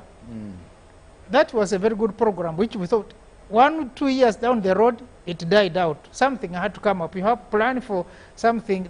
So part of the problems that leadership in this country has is the electorate. Maybe we need to have an informed electorate that when we sit down, we are looking more at things that concern us as a people, as a community, as a sub-county, as a district, more than what concerns me as an individual. Yes. Because when you hear most of the pledges that these individuals, these candidates are being asked for, more of them are individual pledges, pledge this, and this is the pressure that the candidates have. But at the same time, he was talking about the manifestos. You look at the manifestos, and then you cannot connect it to the candidate or the political party. There isn't much, actually, other than talking about, of course, the common feature denominator in all these manifestos has been corruption. But like you said, you know, corruption is not something that you as a candidate come up to say, I'm going to fight corruption. Because, like for Uganda, if it is putting together, putting in place mechanisms of fighting corruption, I think we have won that one. Yes, exactly. We have a lot. We have Parliament, PAC, we have IGG, we now have the Nagalema Group. The anti-corruption court. All these are aimed at fighting corruption. But how far, in real terms, have we gone in stopping this vice? Yes. Actually, it is just... Are the corruption fighting agencies we have? One time, one person posed the question when there were issues with the IGG. Say now, who can be the IGG of the IGG? To the extent that sometimes you also want another investigation into an investigating arm. When you talk of about... And actually he's there, because the IGG of the IGG is the parliament. The IGG of the IGG is the parliament. Yeah, but even the parliament you also but have... But even parliament also needs another somebody to police now, him. Yes, now exactly. gentlemen, very beautiful views you speak of Mr. Mututa. And I like the fact that you point out lack of an informed electorate, which then drives me to the Constitution. You know, one of the articles in the Constitution necessitates all Ugandans to have this Constitution relate to them in their particular languages. And it is the mandate of government. Article 4 of the Constitution. Article 4 of the Constitution. Yes, every Ugandan must have, and this is to compel you Ugandans, banange, bana Uganda, mu making sure nti buli constitution yaffe, jeba amendize, semateeka yaffe, get to know what constitutes in our constitution, because these are the things that will guide you to know what your leaders ought to do for you. Mr. Mututa, you've spoken of projects being tagged to particular leaders, something that shouldn't actually be, because these projects are for the country, are by government, right? So I believe that this should not be the facade that people should have. Let people know that this person is actually serving me. I am not serving them, you see? Because the perception has changed that we put the leaders there to lead us and have the overall supreme power. You see what I'm saying? The leaders, even the Constitution itself, I'll take you back to the Constitution, yeah? The Constitution says we choose a leader who we need and who we choose best represents our needs. So we are actually the bosses of our leaders. If I stand to be corrected if I'm wrong. Probably I should say we are in most cases the lenient bosses of our leaders, because for example, Mututa comes to us and tells us, Kent and Jagenda, I want to go and eat. Please give me the opportunity. And we go ahead to give him the opportunity to go and eat. Are we not the lenient employers? It really goes back to the roles of each and every Ugandan, both the leaders and the electorate. The leaders ought to make sure this constitution or the electorate know their rights. Because if they know their rights, then they will be able to know what they ought to demand as an electorate. But then that also takes me to the issue of, perhaps before I get into that issue, let's take a look at Ntungamo district where the polling has been going on there. Of course, we expect one of our presidential candidates polled from there. Mr. Mugisha Muntu, retired General Mugisha Muntu. But let's take a look at what happened in Ntungamo today.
Placed.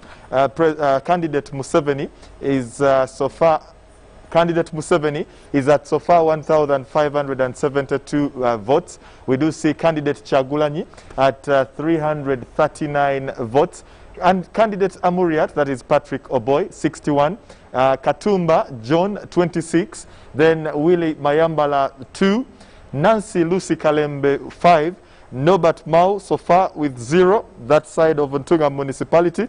Mugisha Greg Muntu is at 196. I'm notified this is actually where he does come from. Whilst we do see Henry Kakurugu Tumukunde with 19, and then Joseph Kiza Kabuleta with 3, whilst Pastor Mwesije Fred is also so far recording a tally of 3. That is, of course, as far as the provisional results for Ntunga municipality within the western, rather the eastern division within Western Uganda. Yes, the eastern division of Western Uganda is so far traversing.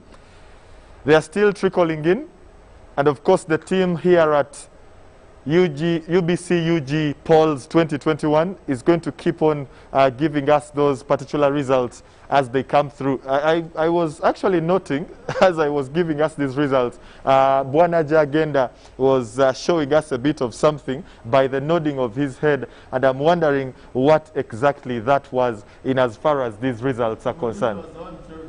I wasn't the one showing anything. Okay. Yeah, I was saying that you know, there's been a common talk that Katumba will beat some of these seasoned politicians in this game. And I was surprised that he's beating DP Mao in Ntunga also. I can see. Because now you have Rohama on screen. But to me, I'm not excited actually. that Mao can get 0 and Katumba get 7. I feel bad. To me, I actually feel bad that Katumba can get 7 and Mao gets 0. I'm actually having a different dimension. Bwana Jagenda, I'm having a different dimension because one of the contestants amongst the 11 was spoken upon in a form of a prophecy that this contestant would come out on top. And surprisingly, it is yet to show from the look of things. Well, gentlemen, just not to burst your bubble, these are provisional results. Much as most times provisional results usually reflect the final outcome, these are provisional results. Let's give it some hope. You never know, you know, our comrade Mao might actually scoop more than 0. Otherwise, we are signing out. My name is Wadulo Mark, Arnold personally, and Kent. We shall be signing out and be leaving you with Mr. Jagenda Semakula and another crew to take you on to with the extended broadcast of the UBC UG polls 2021. I remain Wadulo Mark, Arnold. Catch you tomorrow, and good night.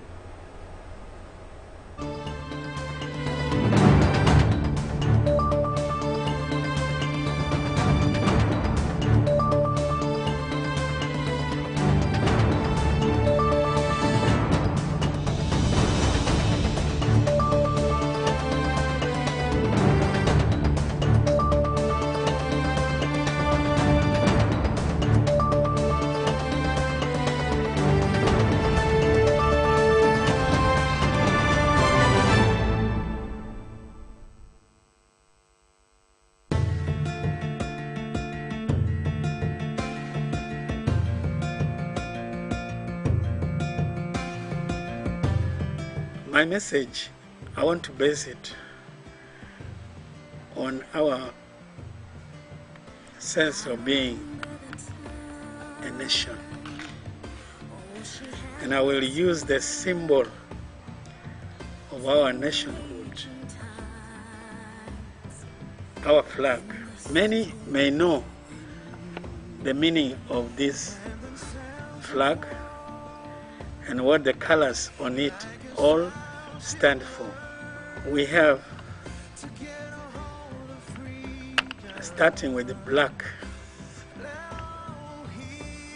we thank those who were inspired to choose these colors for our flag and for identifying us as Ugandans. First, the top is black. It means we who are here in Uganda, we are black. We're Africans. The yellow stands for the equator, the root of the sun. We live on the equator, except those who are blind cannot see the sun. But all of us who have eyes see the sun every day. Then the red is a color of blood. We're all equal. We have the same blood. So we are brothers and sisters. The lower part is a repetition of the first one. And it is developing together and living in peace and harmony. If this is what we stand for as a nation, the action of our going to election is an action of Ugandans who are living on the equator, who are brothers and sisters in blood, royal people who believe in development together, in peace, harmony.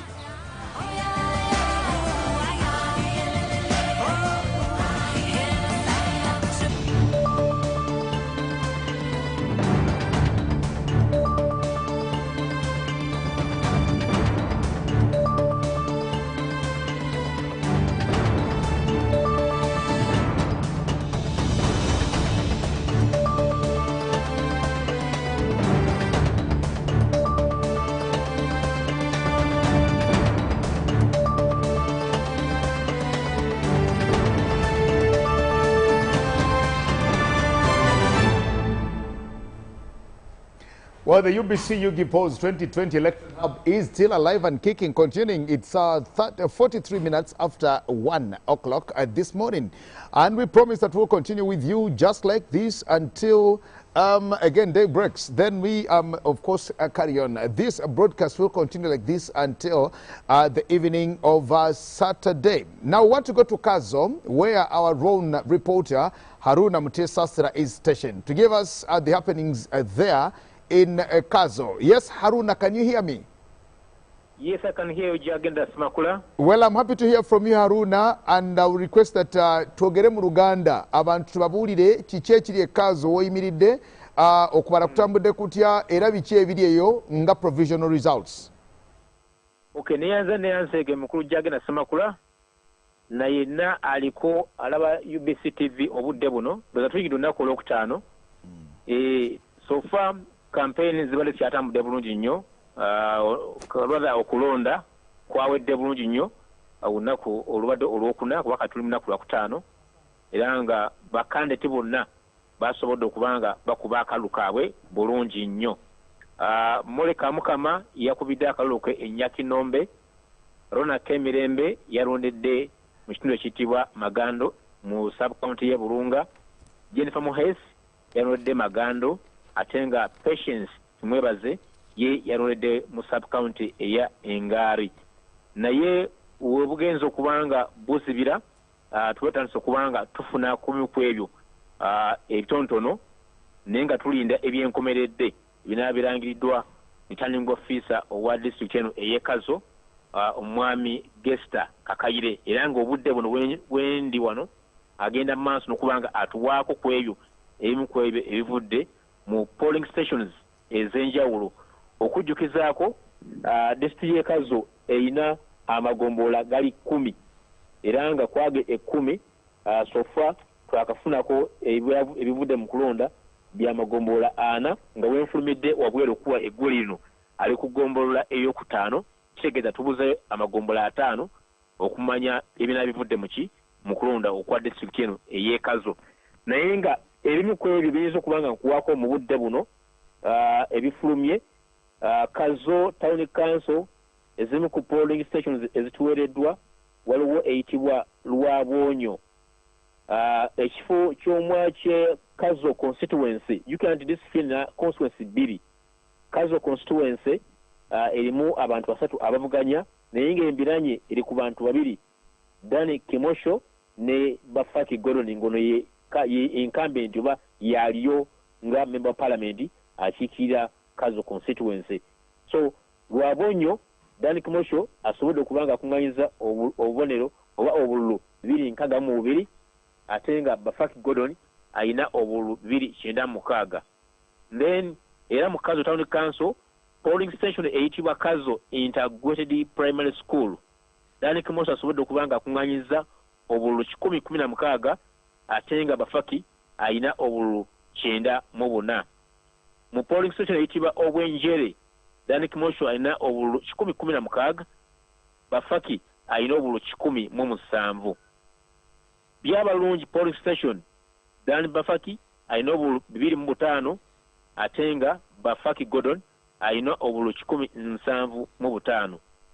Then bwe tuvaayo ne tugenda ate mu gombolola endala eyitibwa Mijina sub county.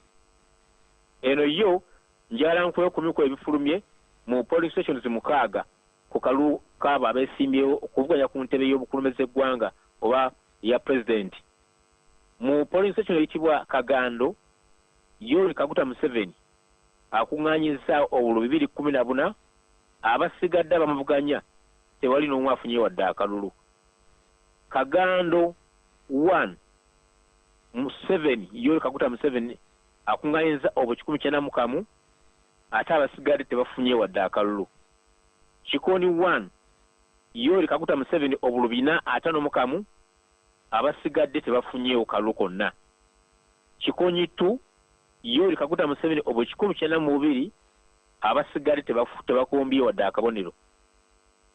Akatongole Yoweri Kaguta Museveni obululu 481 abasigadde tebafunye wadde akalulu n'akamu. Mijina Primary School Yoweri Kaguta Museveni obululu 788 abasigadde tebafunye wadde akalulu. Kasambya Yoweri Kaguta Museveni obululu 369 abasigadde tebafunye wadde akalulu. Then era mu Mijina Primary School abesimbyewo okuvuganya ku kifo ekya constituency okumuli Dani Kimosho ne Bafaki Gordon. Dani Kimosho afunye obululu 212 ate nga Bafaki Gordon obululu 471. Akagando 1 Dani Bafaki obululu 199 ate nga Dani Kimosho obululu 199 ate nga Bafaki Gordon obululu 118. Akagando 2 Dan Kimosho 219 Bafaki Gordon obululu 111. Nene bwe tuvaawo nitugendako mu Kikoni 1 Dan Kimosho asobodde okuŋŋaanyawo obululu 222 ate nga Bafaki Gordon afunyewo obululu 40. Kikoni 2 Dan Bafaki Dan Kimosho obululu 114 ate nga Bafaki Gordon obululu 50. Bwe tugendako mu Akatongole polling station Dan Kimosho obululu 142 ate nga Bafaki Gordon obululu 301. Then bwe tugendako mu polling station endala eyitibwa akabawule Dan Kimosho obulu 253 ate nga Bafaki Gordon obulu 49. Bwe tuvaayo awo ne tugendako ko ate mu kalulu akabakyala bavuganya ekifo ky'omukyala n'akika district eno ey'Ekazo mu Mijina sub county akagando Mole Kamukama obulu 24, Jennifer Muhes obulu 91, Ronald Ranga obulu 20. Balono bali abantu batana bavuganya ku kifo kino eky'omubaka omukyala naye embiranyiri wakati w'abantu basatu kyobola nti ngenda kubako abantu basatu kubanga basigadde obuda awasinga bafuna 0. Then betugendako mu kifo ekyala ekitibwa Academy Primary School Mole Kamukama obulu 167, Jennifer Muhes obulu 192 ate nga Ronald Ranga Kemirembe obulu 119. Akatongole Mole Kamukama obulu 30, Jennifer Muhes obulu 79, Ronald Ranga Kemirembe obulu 28. Mijida Primary School Mole Kamuka obulu 16, Jennifer Muhes 42, Ronald Ranga Kemirembe 22. Ndene betuvaayo ntugendako mu Mijina dada mu Kakoli sub county akatongole kwaba bavuganya ku kifo eky'omukulembeze eggwanga Yoweri Kaguta Museveni obulu 17, Robert Kyagulanyi obulu 13, Rwemigira Yoweri Kaguta Museveni obulu 41, Robert Kyagulanyi Sentamu obulu 26, Kananans Yoweri Kaguta Museveni obulu 398, Robert Sentamu Kyagulanyi obulu 6, Kiregeya Yoweri Kaguta Museveni obulu 53, Robert Kyagulanyi Sentamu obulu 8, Rwebuga Yoweri Kaguta Museveni obulu 376, Amuliyat akalukamu abasigale tebakonyeewo gola sikonyeeko mati yafunye wadde akalulu. Bwe tugendako mu Kyampangala sub county Lwekola organization eyitibwa Lwekola ku kifo ky'omukyala avuganya ku kifo ky'abakyala nga bavuganya ku kifo ky'omubaka omukyala nakika Kazo district Mole Kamukama obulu 52, Ronald Kemirembe Lulanga 16, Jennifer Muhes 71 ate nga Patience tumwebaze akalukamu. So ebi bikolwa bisobola okubanga nkuwaako ku ebigenda mu maaso wano nga bagatta akalulu nga mpozi ne Kazo sub county Kasei Primary School President Yoweri Kaguta Museveni afunye obulu 345, Kyagulanyi tafunyeewo n'abala bonna abasigadde. Ate polling station eyitibwa Kugula Yoweri Kaguta Museveni obulu 113, abasigadde tebafunye wadde akalulu. Nyamango Yoweri Kaguta Museveni obulu 649, abasigadde tebafunye wadde n'akamu. Bukenga Trading Center Yoweri Kaguta Museveni obulu 298, abasigadde tebafunyeewo. Ekitendirizi Yoweri Kaguta Museveni obulu 275, abasigadde tebafunyeewo. Then Ekibalama Primary School Yoweri Kaguta Museveni obulu 273, abasigadde tebakombye wadde akalulu. Kigalama Primary School Yoweri Kaguta Museveni obulu 5, abasigadde tebafunyeewo. Mirama Primary School Yoweri Kaguta Museveni obulu 3, abasigadde tebafunyeewo. Ne Ntangazi Yoweri Kaguta Museveni obulu 454 bwasobodde okubanga akungaanyiza ate abasigadde tebafunyeewo wadde akalulu. Pozi mukujja agenda ng'olina kyakyombuuza ku bigenda mu maaso wano mu district ey'Ekazo. Era kyembadde njagala okubuuza ofunye omugatte ogw'obwo bululu bwokka bwe wakafunawo kubanga tukkiriza nti ebisibe ebyenkomeredde naye gobadde ofunye omugatte ogwebyo gwotuwadde kubanga kiwulika buyo okuba nti abantu abasinga tebafunyeyo kalulu. Okay, kigenda mu maaso mu budde buno kazo nga district erina sub counties ziri 10 ate buli sub county bireeteddwa okuva ku gombolola eyo ba sub county bireetebwa wano ku tallying center eya district ne bikwasibwa returning officer Gesta Kakayire. Kakati kyakola asoma buli polling station gyamala osoma bagiteeka wali mu system ne bagiscanninga ne bagenda bagiyingiza nga data ogiteeka wali ku lutimbe kutwalira ffenna naye ng'omugatto gwenkomeredde tebannaba kubanga bagatta buli sub county bwana amalayo sub county zonna 10 bagenda kubanga tuwatutu namba eya buli sub county then tufune omugatto era ogwawamu ogwa district buli candidate yeesimbyewo asobole okubanga amanya omuwendo ogw'obululu basobodde okubanga akuŋŋaanya mu district eno ey'ekazo. Okuwummulamu oba ekyo mugenda kikola okutuusa obudde lumunaakeera. Era ndowooza bw'otunuulira engeri badde bakwatamu ebintu bino kubanga beegendereza nnyo tebaagala kukolamu wadde ensobi kuba mulimu n'okukebera backcodes eza. Okay, thank you so much. Thank you so much, Aruna Mtesasra in Akazo district. And I think that's very important for Haruna to actually get us through that.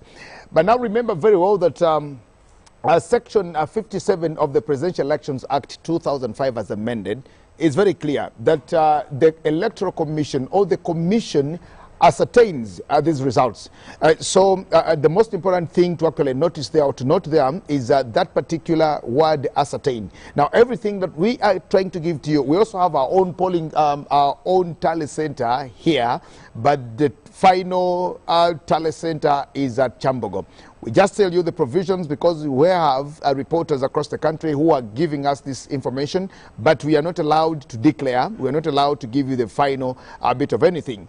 Like the law says in Section 57 of the Presidential Elections Act, that the Commission ascertains these results. So what the Commission ascertains is what we also do project at you out there as authentic because it's gone through the systems right there. Now welcome to the next conversation here, and we continue with our discussions. Now joining us on set is our own senior comrade and a journalist, a veteran journalist, Ndugu Timothy Sibasi. You remind me the old days of WBS.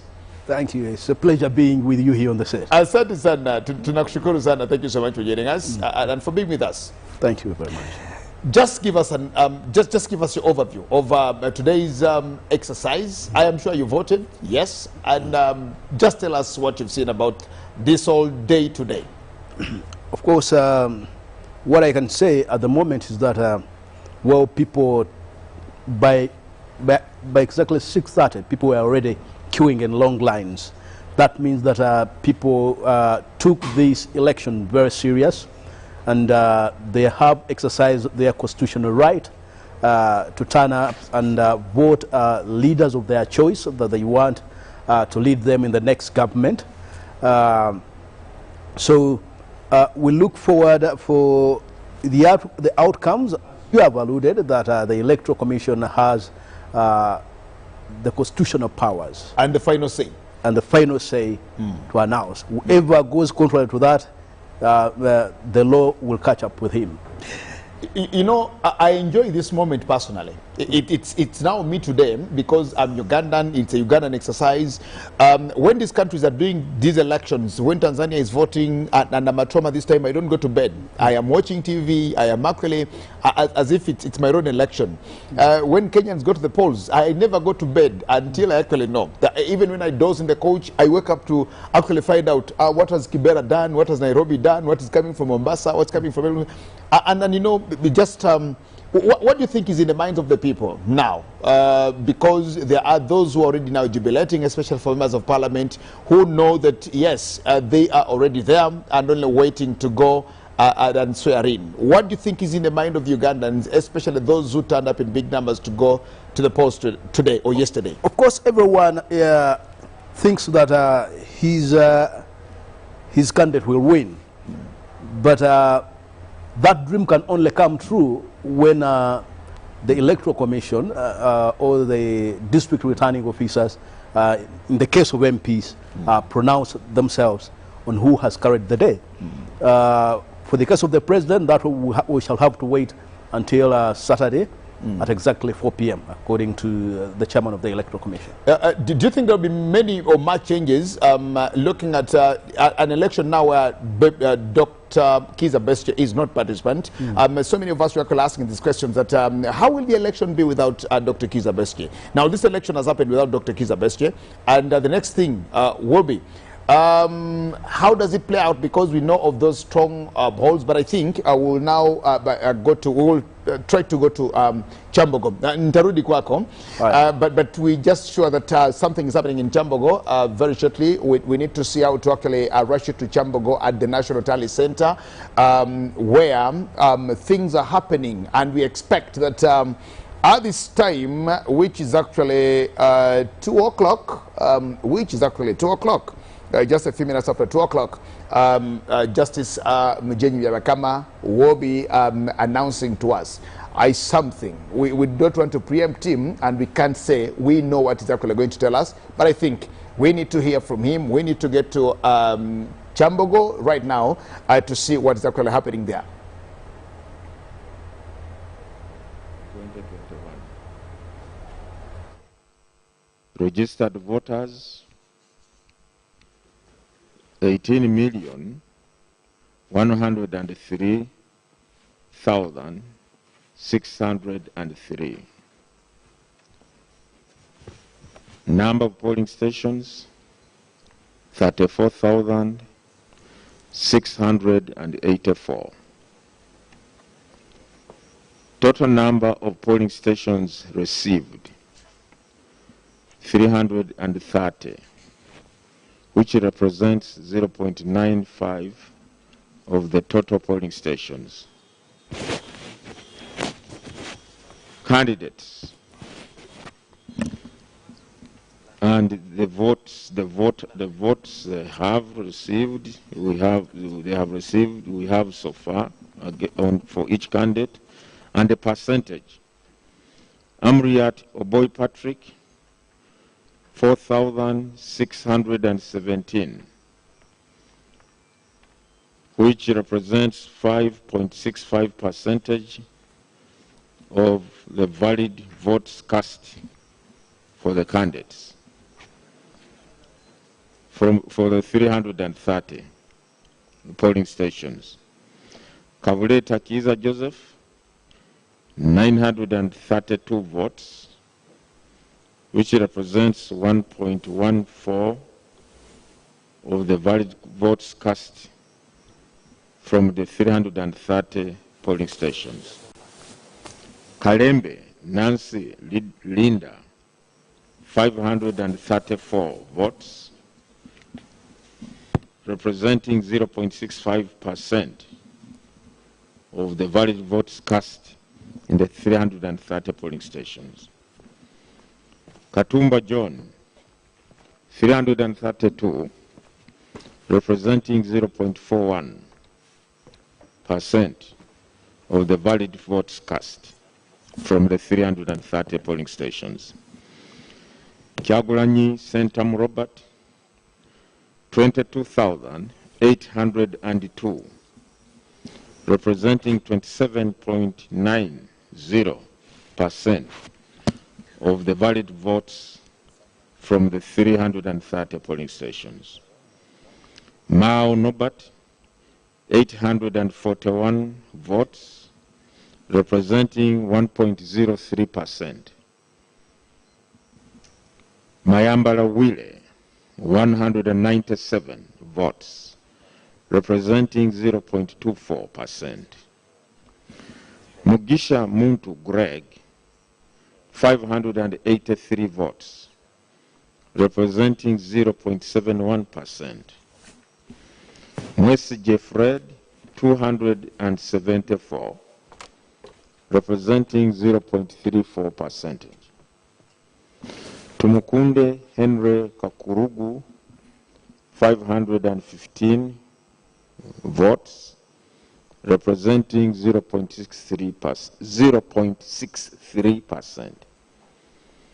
Yoweri Museveni to Haburwa Kaguta, 50,097 votes, representing 61.3% of the total votes, of the valid votes cast from the 330 polling stations.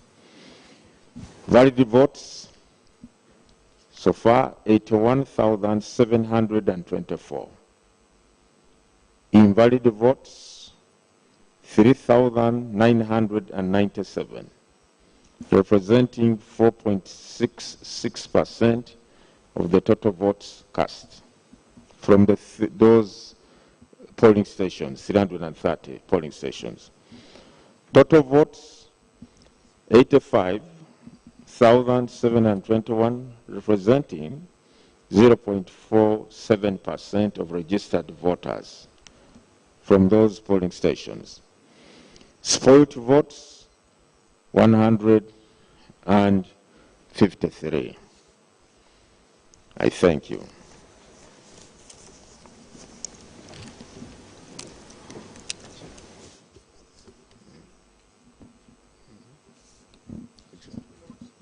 That has been the first provisional result coming to us at 2 o'clock this morning, and I think this is what we've been waiting for. It's come how many hours later? We started at maybe 4 o'clock, 5, 6, 7, 8, so quite a number of hours, and of course, that is where we are. The provisional results put Yoweri Kaguta Museveni of the National Resistance Movement Party at 61.3%, and Robert Kyagulanyi Ssentamu of the National Unity Platform Party at 27.9%. Okay, let's get back to Kyambogo again.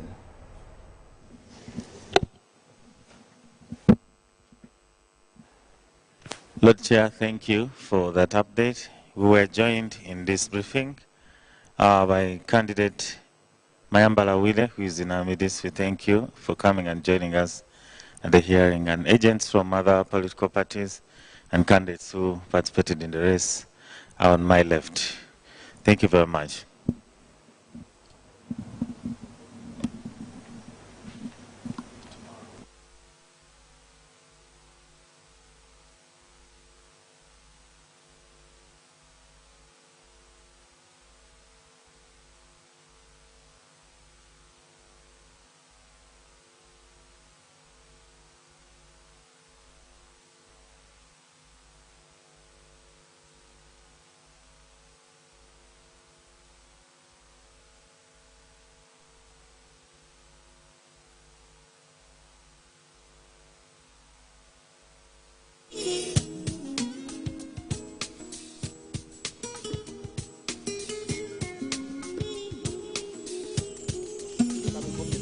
Center at Kyambogo, where everything is happening. Finally, they've done their first bit, but remember, what we are seeing is only coming from 0.9%, actually less than 1% of the 18 million. It is just less than 1% of the 18 million voters. I beg your pardon. Less than 1% of the 34,000 polling stations. This is less than 1% of the 34,000 polling stations, because these are results from only a paltry 330 polling stations. Now, if it all ended here, it just means that Katumba would be above only two candidates, Willie Mayambala and Pastor Mwesige. If it ended here, then Mayambala would be number 3 from the bottom. Yes, and people have already pitched him at number 3. Number 1, number 2, and people have pitched him at number 3. Just right there, beating all these generals. But that's where we are. Let's make sense of the figures, the statistics, because one most important thing is that figures do not lie. What could be some of the surprises? What could be some of the surprises with the figures attached to the persons or to the people themselves? Sibasi. To me, I actually expected what I'm seeing. Given the fact that getting the position of incumbency, more especially in developing democracies in Africa, it's not a position that you think that you will come on your first appearance on the ballot paper and you pull it off. So to me, what we have seen, we are going to see it even in the next hours that are going to happen. What we have been seeing, but what I can only say is that it speaks volume to how much has the FDC and these other small parties lost to a new party, NUP. And I've always told the people that the contest is not between incumbent President Yoweri Museveni and Kyagulanyi. The contest is between Kyagulanyi, FDC, and the others. That's my perception. Ndugu Mtuta, look at this. I was at the Tally Center in 2016. The first provision announcement was done at about 8 o'clock or 9 thereabouts. And surprisingly, my records are very clean and clear. It started at the same, similarly, the same percentages. I think it started at about 64% for President Museveni, for candidate Museveni, against another about 29 for candidate Kizza Besigye. Just like Sibas is saying, do you agree with him that this contest is actually not a contest against Yoweri Kaguta Museveni and his NRM, but it's a contest of those who are actually contending against Yoweri Kaguta Museveni? To a greater extent, you also realize that given the pattern as it flows, that you are likely. There will be, of course, a few differentiations, but you will see a copycat, a kind of President Museveni more or less maintaining the averages as were the other time, with a few, of course, changes in some of the places. You could now look like when you see Uganda from the map, the central region actually, you see it is more or less leaning towards the opposition. But then you also say NOP occupying the same space that more or less Besigye occupied, FDC occupied in the other election.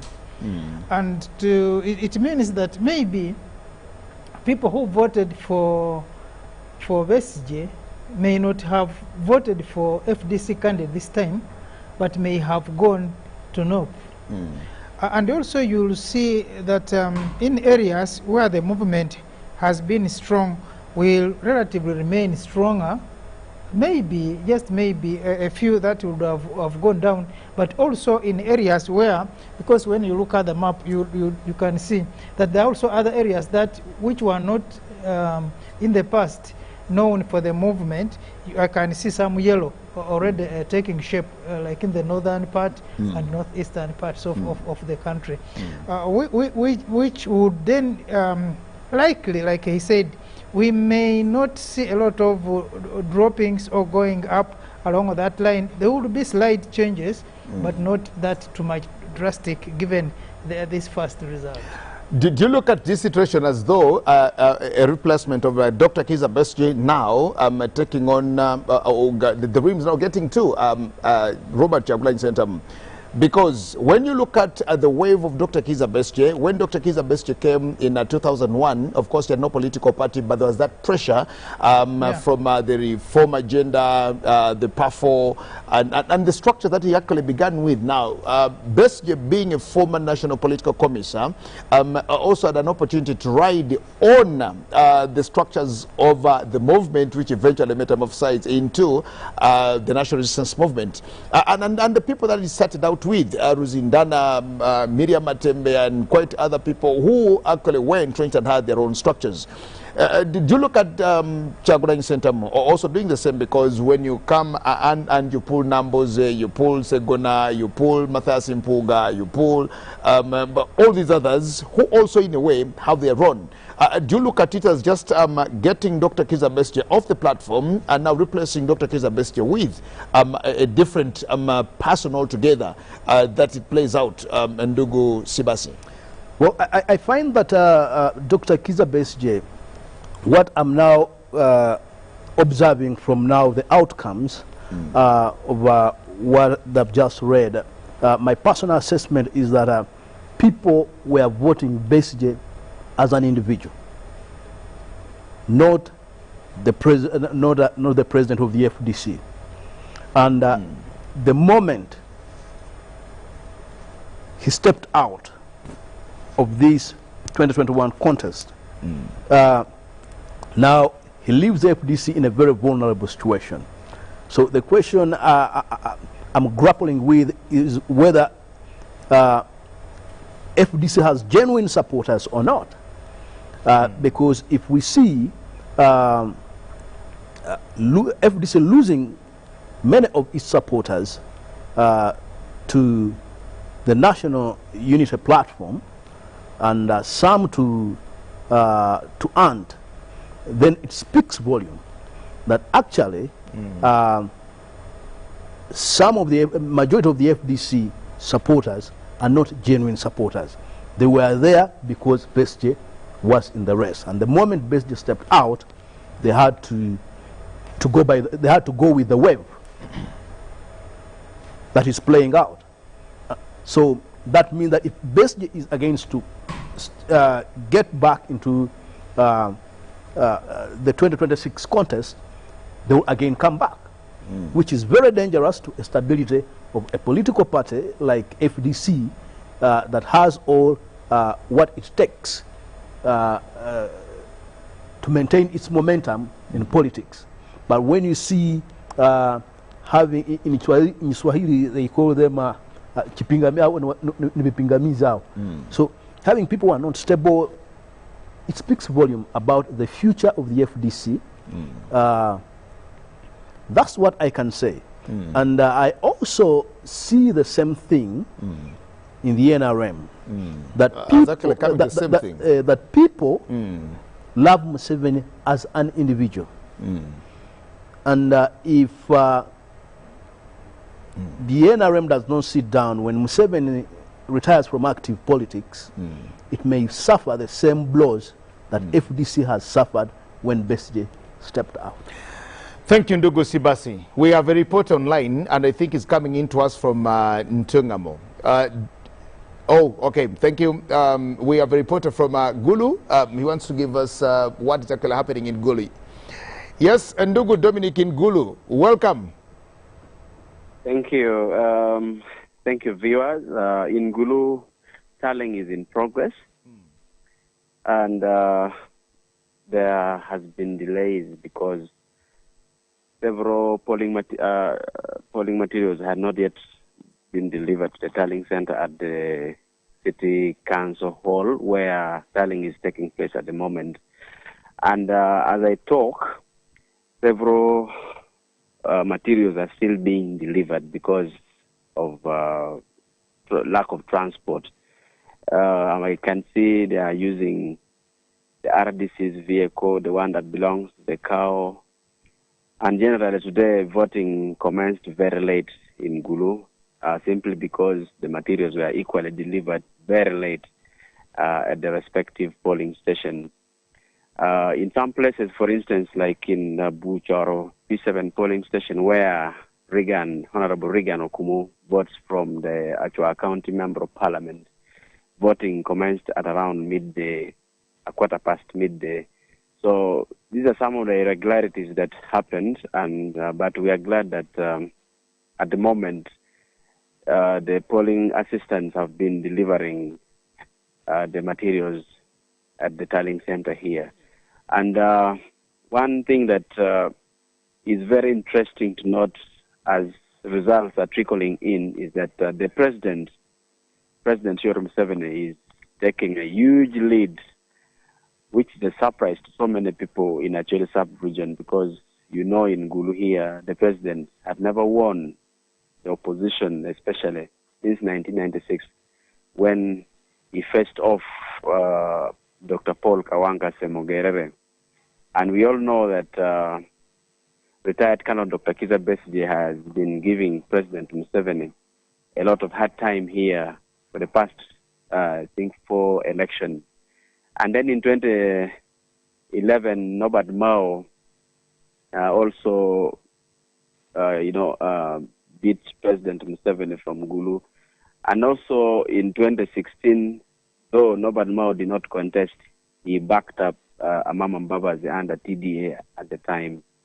So all in all, what I can tell you, 2021 has given a very new dimension to the National Resistance Movement Party, and the president is taking a huge lead, followed sometimes by NUP, National Unity Platform, or sometimes you find Norbert Mao is trailing. So the Electoral Commission has not yet declared the final results, and we are expecting this to happen probably in the morning tomorrow. But as far as I'm concerned, at the moment, the president is taking a huge lead, and it is the first time. It's a big surprise, and so many people are asking why the NRM is doing very well. And I believe probably this is because of peace and stability in the region, infrastructural development, and the city itself, since Gulu was elevated into a city. Business is booming, and I believe these are some of the reasons. And the number of women voting has actually been very impressive, and I believe this could be one of the reasons why people, the voter turn-up has been so good, and NRM is benefiting from it. So that is what I can tell you for now. Okay. Well, thank you so much. Dominic, can you still hear me? Yes, I can still hear you. You asked a question which I actually wanted to ask you. What do you think explains these trends, the change in trends, even when Norbert Mao is in this particular election this time round? He contested in 2011 and Yakule beat President Museveni. In 2016, he backed Amama Mbabazi of the Go Forward, and the outcome there was seen. He comes back himself, and it's not working in his favor. What can the people of Acholi explain for not voting for Mao? Well, today, Mao voted from a polling station at Holy Rosary Primary School. And he was the first to cast his vote, but apparently the reason so many people or political pundits have been giving is that DP did not mobilize their supporters at the grassroots very well. So that did not work out in favor of Norbert Mao, because the DP structure is in disarray. We have also seen a number of candidates pulling out of DP party leaving NRM very solid. I should say Mao has lost grip of Gulu City, which used to be, of course, opposition stronghold. And that probably explains why he did not perform, or is not performing very well against President Museveni for the first time. Of course, he addressed a press conference where he had assured the nation that this time round it is still him beating President Museveni from Gulu City. But we are seeing the results are showing the contrary. Finally, from you, Ndugu Dominic, some of the notable figures for parliamentary seats, who are these, and what are the trends like? I must tell you that it's very interesting to know that the 2 city divisions that have just been created, because now Gulu has been elevated into a city. Well, in Gulu City East Division, this is where several contestants are tussling to come to Parliament, and one of the contestants, called Charles Onen, is a Reverend Father. He is taking a huge lead as well against so many other candidates, and this is a figure that probably, if the results remain the way they are, you might interface with him in the 11th Parliament. Now, when we come to Gulu West Division, Ojara Martin Mapenduzi, who is the LC5 chairperson, is tussling it out with the incumbent Gulu Municipality MP, Leandro Komakech. And the results still show that there is a very huge difference between the two in favor of Martin Ojara Mapenduzi. So probably Leandro might be struggling against Mapenduzi as the results are showing as of now. Now, this comes to the leader of opposition, Beta Olo-chan, who is the incumbent woman member of parliament for Gulu district, but of course contesting now for Gulu city woman member of parliament. She's also pulling it out against some other candidates, but her closest rival is Jolie Lake, who is the former director of Invisible Children, if you might be aware of that organization that helped so much children who came back from captivity. Yes. So these are the notable faces that are making it very well. But of course, if I can give you an update from the neighboring districts like Amuro, please do. Where Anton Akol, the one who versed Odongoto in a parliamentary saga recently, you remember that incident? The one who fought with a lead. Yes. And then we have Lucia Kello, who is the woman member of parliament for Amuro, is also taking a lead. Gilbert Ulanga is still also having a comfortable win. Who is that, Gilbert? But in Achua County, where Honorable Regan Okumu comes from, of course, that is the longest serving member of parliament, probably in Uganda as well. He is not having it so well. So things might be tougher for him because the results are showing contrary. But of course, we shall get the final results tomorrow. Okay. Well, we thank you so much, Ndugu Dominic, for these updates at this time of the morning. And I think it's good. We'll come back to you much more later this morning to actually give us what is happening. But we thank you so much, Dominic, in Gulu. As well. Okay. Thank you so much, Ndugu Dominic in Gulu. And of course, it is what it is. You've heard him. What do we make of these statistics at this time? Like I did tell you that what we have been seeing it has been urban excitement for the main rival for the incumbent President Yoweri Museveni in this 2021 election. Even when you are to look at those provisional results that are being released, without fear of contradiction, I can assure you where NUP is going to be performing better, these are results that are going to be coming from urban centers. And always it is a well-known practice internationally, always opposition wins in urban centers.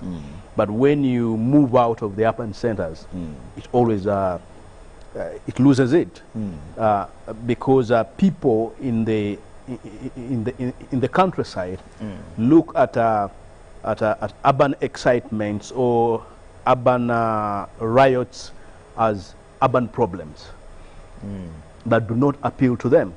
So I'm much more convinced, beyond reasonable doubt, that you are going to see the NRM sweeping votes in the countryside, and that will explain its victory. Thank you so much. Now, the first provisional results that we've gotten from the Electoral Commission at the Tally Center in Chambogo, I want us to analyze them and look at them very analytically.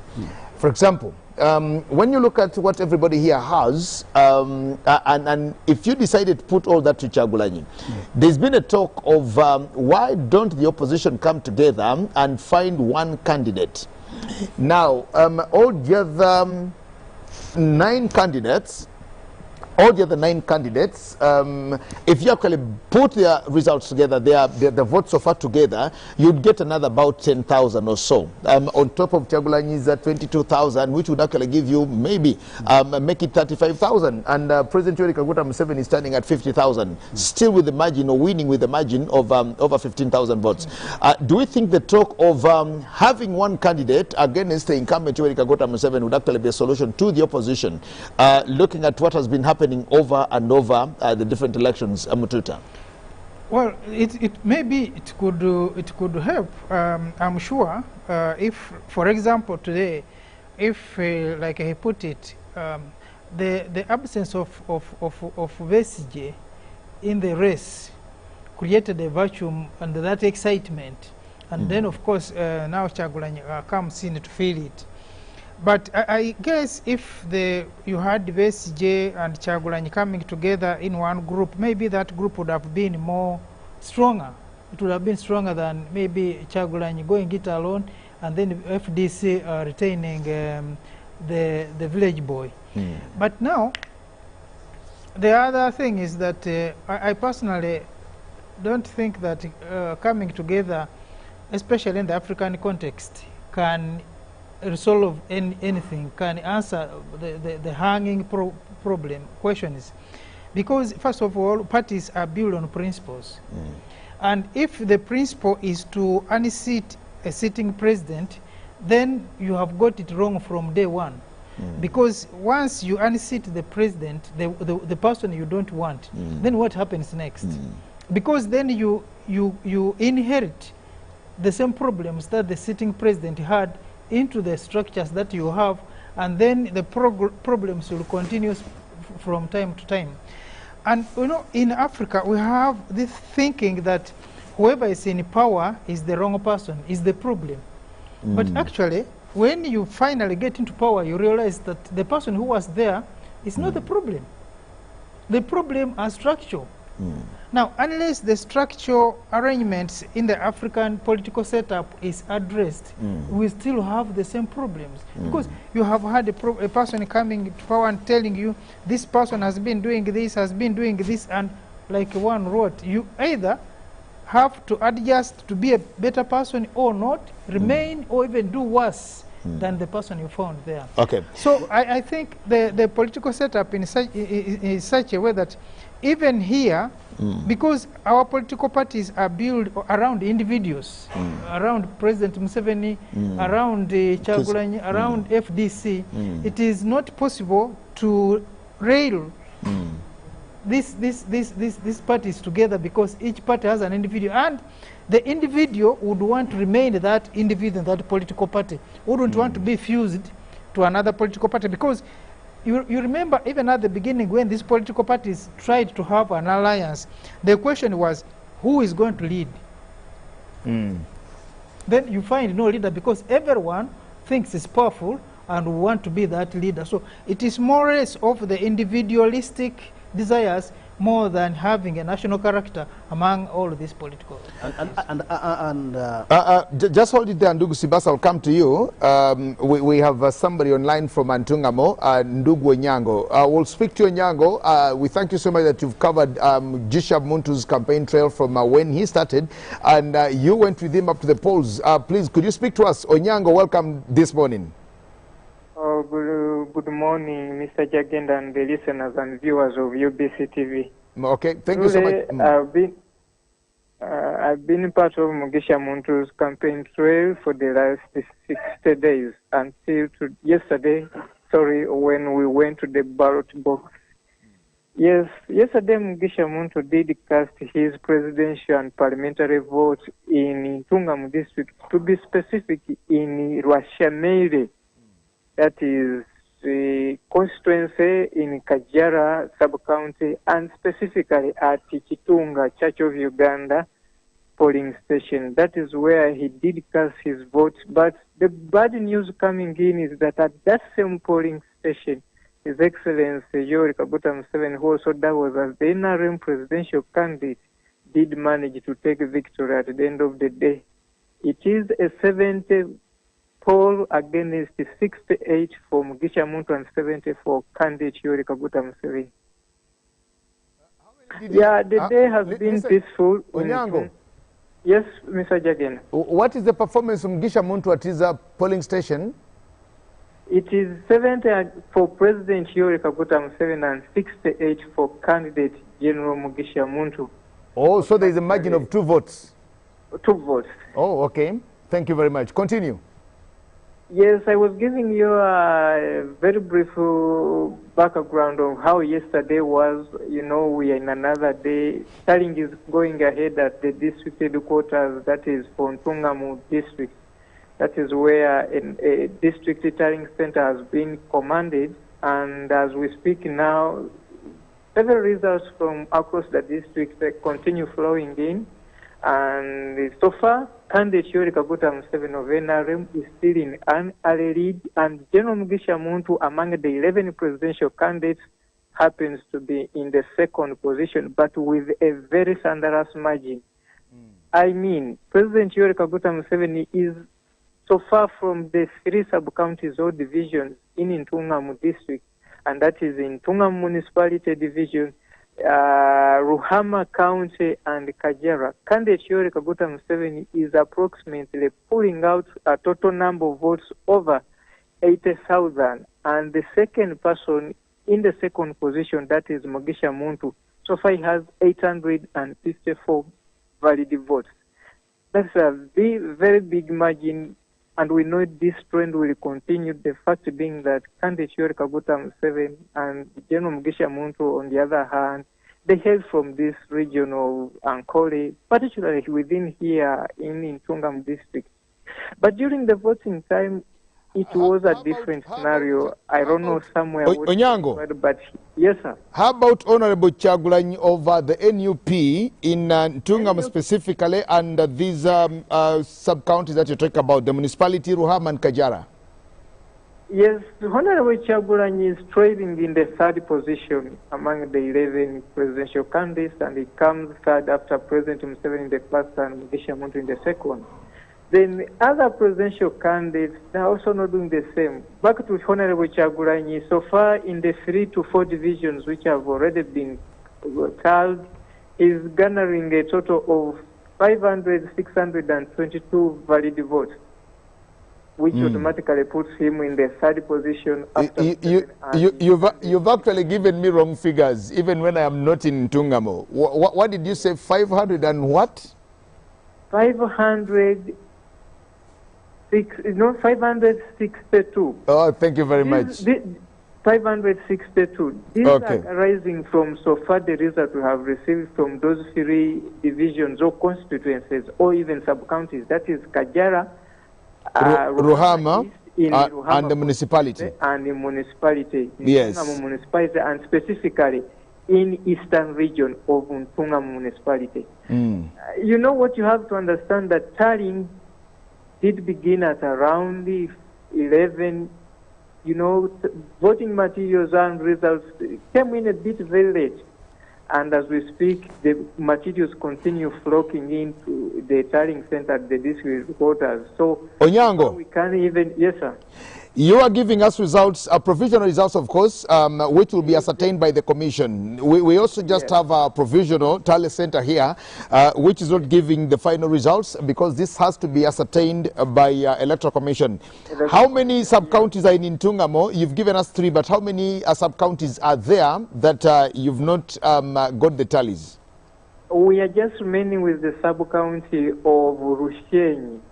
Rushenyi, where Honorable comes from, is up against Naomi Kabasharira. For you who remembers what transpired during the NRM primaries, it is a race again, a very interesting one. Because even by the end of business yesterday, there is a polling station where we shall have to go back tomorrow to vote. And there are a lot of allegations from either side, that is from Kabasharira and the Honorable Kutana. One side accusing each other of moving away with the ballot paper box. Okay, which polling station is this? I remember Justice Yamukama talked about it, but I didn't. It skipped my mind. Which is it? It also, I didn't master it, but a few minutes ago, I'll have to give it to you. Okay. By morning, we shall be there to at least witness another second day of voting in that particular polling station. So it is also a okay. race which is very How about for members of parliament? How is it working out there for members of parliament? In Ntunga municipality, to be specific, where the incumbent Gerald Karuhanga is facing out a one candidate, Musinguzi Yona, that is from NRM party. It is a bit a tight race, but as per now, Musinguzi Yona of NRM is leading with a very small margin against Honorable Gerald Karuhanga. From the three sub-counties that you've given to us? Yes. Okay. Then when we go to members of parliament for direct woman representative, again the NRM candidate is also doing very well against the other 5 contenders for that position. And the very close challenges from ANT. Yes, Mr. Jagenda, there is one observation I have made that FDC is totally losing out ground in this Ankole region, and it is ANT coming up. Because at every elective position on the 3 which were elected yesterday, you find that ANT is in the second after NRM, and FDC comes in the 3rd position. NUP is almost in the 4th. Then independents are also at a certain point doing very well, but still they lie in the 5th position. Okay. Well, I want to thank you so much, Onyango. Welcome, Mr. Jagena. And we'll keep coming back to you whenever there is information that we need to tap from you in Ntungamo, just right there, especially in Rushenyi, because Rushenyi is one of these hotspots, which has actually had a problem today. And we really want to know what will come out of that particular one. But away from the polling station where there was no voting, have you gotten a rumor about Naomi Kabasharira and Mwesi Barukutana? Do you have any rumor? Yes, at the District Tallies Center, I tried at least to interact with Naomi Kabasharira, and I quote her. She alleges she's in an alley we lead, of which by the time I left the tallying center, the polls or the results from Rushenyi were not yet in at the tallying center. I think by either 3 or 10, those results will start flowing in. But Kabasharira claims she is in an early lead by the fact that she has almost every details on her declaration form. Okay. But as you said, tomorrow our focus will shift to Rushenyi, specifically to know how it transpired yesterday and how it will go on tomorrow. After that, the Electoral Commission with guidance on the rerun in that particular polling station. Okay. Well, thank you so much, Nugo Nyango. We will just stop it here for now, and we'll return to you much time later in the morning. Okay, good morning, too. Thank you so much. We continue. Gentlemen in studios, Ndugu Sibasi, you were saying something before I again draw attention to what we're now learning about. We just need to let the public know that this is not final. This is not final. It is the Electoral Commission that will give the final announcement of any results. We have only our tallying center here, where we just putting figures together, not to dispute what the Electoral Commission will actually say, but to just aid our discussions and to also paint a picture to the people watching us, because remember I told you this is the election hub of the polls 2021. So keep it with us here to know what is happening across the country. Ndugu Sibasi. Well, you had put a question to Comrade and about why is it difficult for the opposition not to come up with an alliance and field one candidate against against the status quo. But to me, what I can say is that Uganda is not like Kenya, where the politics of alliance works for them, because but they didn't have it, they just adopted it. They just learned how to make alliances. Of course, when you look at their history, you know, it plays along ethnicity and alliances. In Uganda here, which is not the case, we tried that in the 1960s with the Kabaka Yeka and the UPC. The outcomes were not okay, and then we again tried some kind of a military alliance in 1979, which brings the military commission, and then we get to the 1980 elections. and then it ends up being a disputed election. Others fled to the bush and stuff like that, and it did not work out. So we come to the TDA. TDA was a third leg of an alliance. Democratic Alliance. It collapsed on its own weight. Every person thought that he had the support to walk into an election alone. So what came out, you saw it, people got percentages that they were not expecting to get. So the syndrome of every person thinking that he can win, more especially within the opposition of Uganda, is what is causing problems. We cannot, the Ugandan opposition cannot get into an alliance, because even in this 2021 election that we are working in, there have been all efforts in the build-up to the 2021 elections, the international community and Friends of Uganda trying to convince the opposition, why don't you unite and you come up with one candidate? They disagree, they failed. IPOD went into talks, so they failed to field. They thought that they can make it by every person coming under his own party. So at the end of the day, they'll have to reap what they sowed.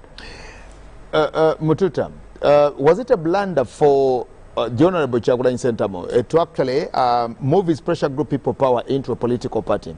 What about if it had just remained as a people power movement, as it were, as opposed to metamorphosizing into a political party? And like it was initially, that you are FDC People Power, DP People Power, UPC People Power, these People Power, and ANT would come on People Power. Would that have given them a much more force against the status quo? I think but I still, like you were saying, they have still remained a pressure group, because there are certain distinctive features for a political party that to be able to qualify, let alone being registered. That's because me, you, we can now sit down here and we decide, let's have a political party, and we can register that political party. Because in Uganda here, I'm told now we have about 20 political parties. Actually, in this particular election, we have 20 political parties participating, about 28, I think, but 20 political parties participated in this election at different levels. Exactly. Now, you realize that to be a political party, it means more than just having a few people around you or having a few candidates being nominated for positions, elective positions. Now, and we have been talking about this, that if you need if you have to have a political party in Uganda today, you not necessarily begin with having a national outlook. First, work on the grassroots. Have the people, the supporters from the grassroots. That at whichever point you have people who are supporting you. In this particular election, you have been hearing people talk of, in some places, having no candidates, let alone having no agents to monitor what, because where you don't have even a supporter, where do you expect to have an agent? So I think for political parties in Uganda have a big hurdle, not because there's a government that does not want them like they claim, but they need to mobilize themselves right from the grassroots, that you have people from down up, so that by the time you get up here, you are able, because like NOP is compared to how they started, they are doing very well, but you realize that you needed to have fielded people at the sub-county chairpersons. You would have fielded people at the district as chairpersons, because these are the people who are going to help you to do the mobilization then downwards. In fact, FDC had started to that extent, because they're trying, because like you put, Vesige used a system which was already there. He more or less embedded himself to the system, the movement system, because he had colleagues, he had people he worked with in the movement, and as a NPC, when he broke off ranks with the movement, still he had some sympathizers from the other side. So he had used that and had penetrated in most of these places. Then what you had, he got some MPs from northern Uganda, he had MPs from western Uganda, he had MPs from eastern Uganda, even from central here, which may not be the same with the National Unity Platform. National Unity Platform is likely to get MPs, but my suspicion is that they are likely to come from one common area. Now, so the NP, the National Unity Platform, has had a longer journey to make than what they made. I think they had an extra stride to ensure that they had to mobilize people down here, so that it has that national outlook before they could do that. Might just have done that, but if they did that of mobilization from downwards, they could have done better than what they have done in special election. Okay, we'll now just go to Iganga, where our reporter is also ready to speak to us to tell us what is actually happening in Iganga. Just a few minutes to 3 o'clock. David in Iganga, otulia bulungi. David. Hello, Tevin. Okay, Tevin, can you hear me? Ah, okay. Let's when Tevin comes through, please let us know, and Tevin also gives us these details. Tevin, nsanyusa okuwuliza. Essaawa zigenda kukola mwenda ez'enkya olunaku olwaleero oli ku Tale Center e Iganga bwe kiri? Tusigire ku kifaananyi biki ebigenda mu maaso eyo gye muli? Iganga mu Tale Center wenjogerera nga bamu ku bakulembeze abeesimbyewo okuba MP candidate okuva Emmanuel Mpirwe nga ndabawo omukyala bamuyita Alibaawo Kawuma Sauda Alibaawo nga wa NRM ticket mubadde mukono omukyala owa independent bayita Mariam K nga bano ababiri bali kwongeranye okubanga omu ku bo ayagala kutwala enkero ya Emmanuel Mpirwe Iganga leero. Then ku side ya Maserengeta mu Kigulu y'Amaserengeta mu Kigulu South ndabyemu ko NRM kabidaala nga bayita Milton Muwuma Balaza wamu n'abo bavayo nabo mu kiseera kino omuli Patrick Kayemba nga nabo bazze bakyali mu Tale Center. Embeera eriwo saa zino nti bakyagenda mu maaso n'okubala obululu bw'aba presidential candidate wabula nga emiranyo ey'amaanyi eri wakati wa President Museveni akwatidde NRM flag kosa ne Mwami Kyagulanyi Ssentamu akwatidde North flag. Wabula briefly mu Iganga nti abantu 18,000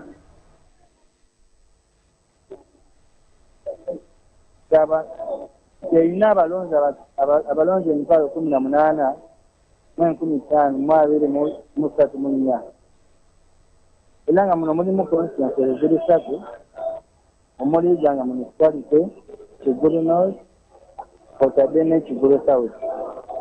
Wabula nga amaaso agasinga mu Iganga district bakatadde ku Iganga municipality omuli okuvuganya okw'amaanyi wakati wa incumbent Peter Mujima Panado ng'ono ali ku kaadi y'independent oluvannyuma lw'okubanga bamuwangula mu kamyufu ka NRM. Ng'ono alivuganya wakati wa nomina NRM Abdul Toto. Tevin. Bakazaako nga Tevin. Ntegeddeko nti olina candidate gw'oli naye okumpi awo abadde akyakuliraanye ayogereko naffe tubuulire kyawulira kati. Ya mu kiseera kino nja kuba negatiddwako omu ku bakandidate ab'enjawulo era ng'ono Yanalo Milton Muwuma avuganya ekifo kya Kigulu South w'e Maserengeta era mu kiseera kino kamwegatteko abeeko nekyatubuulira.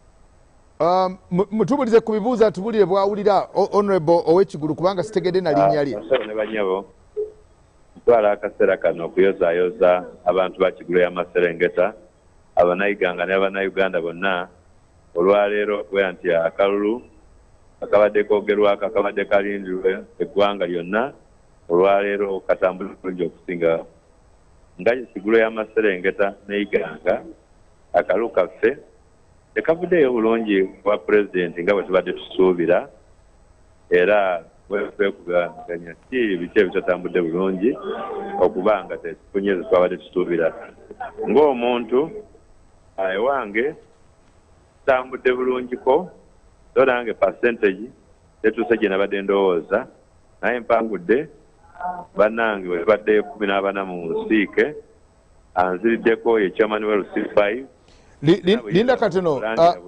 Linda katono sebo nga ndi kumusinga sebo 24 naye ebisingawo electoral commission yerina okubirangirira ekyo kyembadde njagala sebo ali mu kanaana nezigwako so nga musinga 24 omubaka entandika kwabadde kulungi bantu bakumye obudde bantu bajumbidde nnyo okulonda era b'ebyokwerinda gwabwe batukoze tetubadde na bulabe bw'amaanyi nga bwe tubadde emyaka egiyiseeko ennonda ebaddewo ey'emabega era akalulu general kakakamu bantu babadde bakakamu bitundu ebisinga era okulonda tekubadde mu buye bw'amaanyi era ebivuddemu bwebityo bwe bitambudde okugyako nti mbaddemuko okugulira wendabye okugulira abalonzi eri bannaffe bagezaako okugulira abalonzi era n'okulaba nga obululu abala bafunyeko obutuuse abo butuuse tubadde kugula teeka mu nsimbi okugula abalonzi. Okay.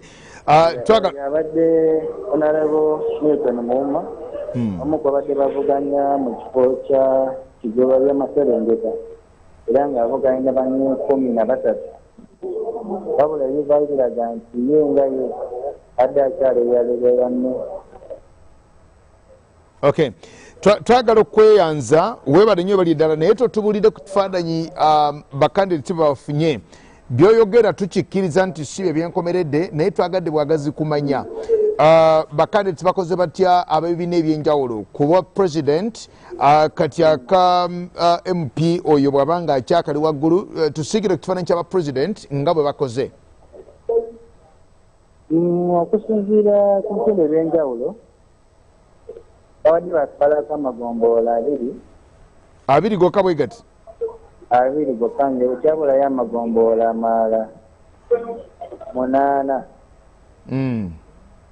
kino kizza oluvannyuma lw'okuba nti enkuba eneetonnye teganyateganyamuko abantu abalala bagudde mu bitundu ebyewala gana wandala sabcounty enabisembe nenambaali wabula nga wenjogera saa zino kati yakamaliriza egombolola ebyokusatu era ono returning officer madamu Mase Ataho asuubiza nti mu ssaawa nga obaolyawo 3 bajja kubamaliriza aba ssaawa nga nnyo okuva kati bajja kubamaliriza presidential candidate nga badda ku bawomanya omupiira. Okay. Twagala okweyanza n'okwebaza webale nnyo bali Tevin tujja kweyongera okukunoonyaako tubulire ebifa Iganga bw'omunaba byonna mwemaze amagombolola 28 bwekyobulayo 8 so that's the 10 number. Okay. Tevin tweyanziza ino muna tuyida kwira yoli otuwa ebindi. Thank you so much.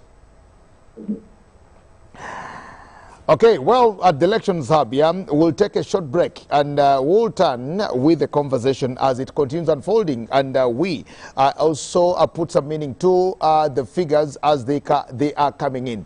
But provisional results that have been released by the Electoral Commission's Justice Abyabakama Mujenyi put President Museveni, Yoweri Kaguta Tibuhaburwa of the National Resistance Movement Party in that early lead, as you can see on our screens. It is our promise that we'll run like this with you until morning. Just keep it here with us. We're with you until Saturday. We'll take a break and return.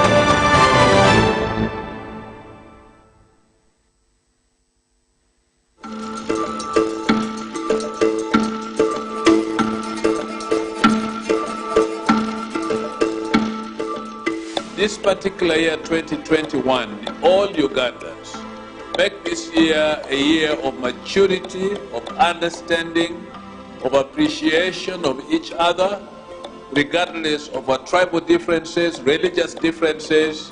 We are Ugandans. We choose to live together, and we sow the seeds of peace wherever we go. And so let's think about the nation of Uganda more than our personal interests. Do you love Uganda? If you do, love your neighbor. Shall we give peace a chance in